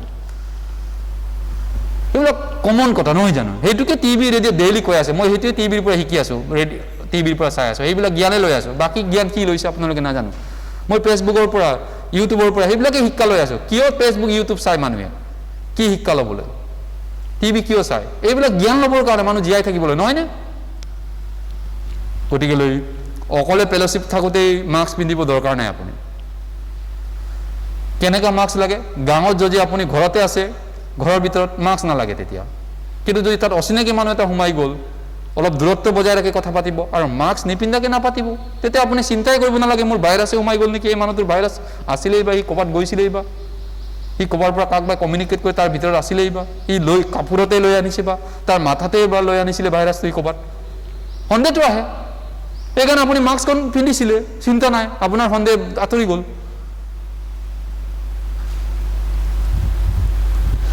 হয় এতিয়া মৰিব নলগীয়া বহুত ভাল ভাল ডেকা ল'ৰা ছোৱালী মৰি আছে ভাল ভাল মানুহ মৰি আছে তো দিন বেয়া এটা যদি ৰাস্তা পাই যায় ভাইৰাছে খতম হৈ যাব পাৰে খতম এই গতিকে কেতিয়া কেনেকুৱা পৰিস্থিতিত চলিব লাগে হাত কেতিয়া ধুব লাগে এনি টাইম এনেই ঘৰত থাকোঁতে হাতখন ধুই থাকিব নালাগে যদি কিবা সন্দেহজনক বস্তু চুইছে অৱশ্যে নাকখন মুখখন চোৱাৰ আগতে হাত ধুবই লাগে আজিৰ দিনত চকুটো কজুৱাই দিব নালাগে আঙুলিৰে আগত আমি কজুৱাইছিলোঁ পুৰা আঙুলিটো থেপি দিছিলোঁ চকুত নাকখন চেপি দিছিলোঁ এতিয়া নাককণ, চকুটো, মুখখন চোৱাৰ আগতে হাতখন ভালকৈ চাফা কৰি ল'ব এতিয়াৰ দিনত, ভাইৰাছৰ দিনত। আৰু য'ত ত'ত যাওঁতে, ভিৰ ভাৰ জেগা যাওঁতে ভালকৈ ডাবল মাস্ক পিন্ধিব, ডাবল মাস্ক। আৰু এনেই পথাৰত বা ভিৰ ভাৰ নোহোৱা জেগাত চিম্পল মাস্ক পিন্ধি গ'লেও হৈ যায়। তাৰপিছত বাচিবলৈ হ'লে যিকোনো ঘৰৰ বাহিৰৰ মানুহ লগ কৰোঁতে এতিয়াৰ দিনত মাস্ক পিন্ধিব। আপুনি ঘৰত থকা মানুহখিনিৰ সদস্যৰ বাহিৰত যিকোনো মানুহকে লগ পাওক, ছেকেণ্ড পাৰ্চনক যদি ঘৰৰ ৰুমৰ ভিতৰত, ৰুমৰ লগত থকাটোক পিন্ধিব নালাগে, ৰুমৰ বাহিৰৰ পৰা অহা যোৱা কৰা বাহিৰৰ ঘৰত থকা যিকোনো মানুহ লগ পাওঁতে এতিয়া মাস্কখন পিন্ধি লগ কৰিব, পিন্ধিহে কথা পাতিব। এইখিনি কৰাত কি অসুবিধা আছে? কি বুজা পাইছে এইখিনি কৰাত? এইখিনিকেতো ইমান কৈ আছিলে ভাৰতীয় মানুহক ইমান দিনৰ পৰা। গৰুক কিছুমানে যেনেকে বুজাব নোৱাৰি তেনেকুৱা ধৰণৰ মানুহ আছে। গৰুকে বুজাব পাৰে, গুৰ গুৰ গুৰ গুৰ ক'লে গৰুও মানি যায়, মানুহ জাতিটো নামানে কৈছে। এনেকুৱা আমাৰ মানুহবিলাক। গতিকে আপুনি নিশ্চয় জ্ঞান পাইছে চাগে এইখিনিৰ পৰা। গতিকে শেষ বাইবেল পদ প্ৰকাশিত বাক্য 1:3 পদ। প্ৰকাশিত ৰেভেলেশ্যন চেপ্টাৰ 3, প্ৰকাশিত বাক্য 1:3 পদ। কিছুমান দৰকাৰী বা আমাৰ মানুহে নজনা কাৰণে ক'বলগীয়া হৈছে, যাতে আমাৰ ভাই ভনীবিলাক সুৰক্ষিত হৈ থাকে চবে। 3 পদ। যিজনে এই ভাৱবাণীৰ বাক্যবোৰ পঢ়ে তেওঁ ধন্য, আৰু যিবিলাকে শুনে আৰু ইয়াত লিখা কথাবোৰ পালন কৰে তেওঁবিলাকো ধন্য, কিয়নো কাল ওচৰ। গতিকে পঢ়া, শুনা আৰু পালন কৰা, ধন্যজন সেইজনেই হ'ব। অকল পঢ়ি আছে, শুনি আছে, তেওঁ পালন নকৰে, এইটো ধন্য নহয়। এইকাৰণে আমাৰ ইম্পৰ্টেণ্ট কথাটো হৈছে আজি ঈশ্বৰৰ বাক্যৰ উপকাৰটো কোনে বেছি পাব? যোনে পালন কৰিব। শুনিবতো লাগিবই, প্ৰথমতে পঢ়িবতো লাগিবই, ধ্যানটো কৰিবই লাগিব, মুখস্থ কৰিবই লাগিব, পালিবই লাগিব। গতিকে এতিয়া ইম্পৰ্টেণ্ট কথাটো সেইটো। গতিকে ফিলিপিয়া 4:9 পদতো কৈছে, তোমালোকে যি যি শিকিলা, শুনিলা আৰু জানিলা, এই সকলোকে আচৰণ কৰা, আচৰণ কৰা, পালন কৰা। যি যি শিকিলা, শুনিলা, জানিলা, পালন কৰা কৈছে। তেতিয়া ঈশ্বৰ তোমাৰ লগত আছে, চিন্তা কৰিবলগীয়া একো নাই। গীতমালা 91 তেতিয়া আমাৰ বাবে হয়। এনে নহয় না গীতমালা 91টো চবৰ কাৰণে। কি ঈশ্বৰে তেনেকে চবৰ কাৰণে বুলি কৈছে নেকি? যি যি শুনিলা, শিকিলা, দেখিলা, পালন কৰা, তেতিয়া শান্তিৰ আকৰ ঈশ্বৰ তোমালোকৰ লগত আছে প্ৰিয়সকল। গতিকে আপুনি যদি ঈশ্বৰৰ বাক্যৰ পৰা উপকাৰ পাব বিচাৰে, ঈশ্বৰৰ বাক্যৰ উপকাৰটো বহুত আছে, বাঢ়িব পাৰোঁ, আমি জ্ঞান ল'ব পাৰোঁ। ঈশ্বৰৰ বাক্য মেডিচিন হয়, 1 নম্বৰ খানা হয়, আমাৰ বাবে আহাৰ হয়। 2 নম্বৰ ঈশ্বৰৰ বাক্য আমাৰ ধোৱা পখলা কাম কৰে, চাফ চিকুণ কৰে। 3 নম্বৰ আমাক প্ৰাণক সুস্থ কৰে, মেডিচিন দৰৱ হয় ঈশ্বৰৰ বাক্য। আৰু 4 নম্বৰ ঈশ্বৰৰ বাক্য আমাৰ বাবে অস্ত্ৰ হয়, তৰোৱাল, দা কটাৰী তৰোৱাল শত্ৰুক খেদিবৰ কাৰণে। আৰু শান্তি হয় ঈশ্বৰৰ বাক্য, আনন্দ হয় ঈশ্বৰৰ বাক্য, সান্ত্বনা দিওঁতা হয়। এই সকলোবিলাক কেনেকৈ উপকাৰ পাম, কেনেকৈ লাভ পাম? এইবিলাক হয় হয় হয় হয়, কিন্তু লাভ পাবলৈ হ'লে পঢ়িব লাগিব 1 নম্বৰতে ঈশ্বৰৰ বাক্য, 2 নম্বৰতে শুনিব লাগিব, 3 নম্বৰতে মনন কৰিব লাগিব, মেডিটেশ্যন ধ্যান কৰিব লাগিব, বা চৰ্চা কৰিব লাগিব। 4 নম্বৰতে মুখস্থ কৰিব লাগিব, 5 নম্বৰতে পালিব লাগিব। তেতিয়া আমি ধন্য হ'ম, ৰিয়েলি ধন্য খ্ৰীষ্টিয়ান ঈশ্বৰৰ আগত। প্ৰাৰ্থনা কৰিম। মৰমীয়াল পবিত্ৰ পিতৃ, তোমাক ধন্যবাদ কৰিছোঁ। আমি তেনেই নগণ্য ক্ষুদ্ৰ পাপী আছিলোঁ তোমাৰ আগত, এটা পৰুৱাৰো মূল্য নোহোৱা মানুহ আছিলোঁ আমি তোমাৰ আগত। কিন্তু তুমি আমাক প্ৰভু মৰম কৰিলা, প্ৰেম কৰিলা, আমাৰ আত্মাক, আমাৰ পাপৰ ভাৰ তুমি ল'লা, আৰু আমাক অনন্ত জীৱনৰ কাৰণে তোমাৰ তেজেৰে প্ৰভু মুক্তি কৰিলা, সূচী কৰিলা, পবিত্ৰ কৰিলা। ধন্যবাদ কৰিছোঁ প্ৰভু এই মহা অনুগ্ৰহ, মহাপ্ৰেমৰ কাৰণে। এতিয়া আমি বাকী বছৰ জীয়াই থাকিবৰ কাৰণে আমাক সহায় কৰক। তোমাৰ মণ্ডলীত থাকি, তোমাৰ আত্মিক আহাৰ শিকি, তোমাত থাকি যেন আমি জীৱনটো খ্ৰীষ্টিয়ান জীৱনত যেন ফেইলাৰ নহওঁ, বিপৰ্যয় নহওঁ। বাকী সকলোত ফেইলাৰ হ'লেও অন্ততঃ তোমাৰ সন্তান ৰূপে খ্ৰীষ্টিয়ান হিচাপত যেন আমি বিপদগ্ৰস্ত নহওঁ, লজ্জিত নহওঁ। তোমাৰ আগমনৰ দিনা ফেইলাৰ নহ'ম। তুমি আমাক সকলোকে আশীৰ্বাদ কৰক, দয়া কৰক, অনুগ্ৰহ কৰক। এই প্ৰাৰ্থনা প্ৰভু যীশুৰ নামত কৰিছোঁ। আমেন।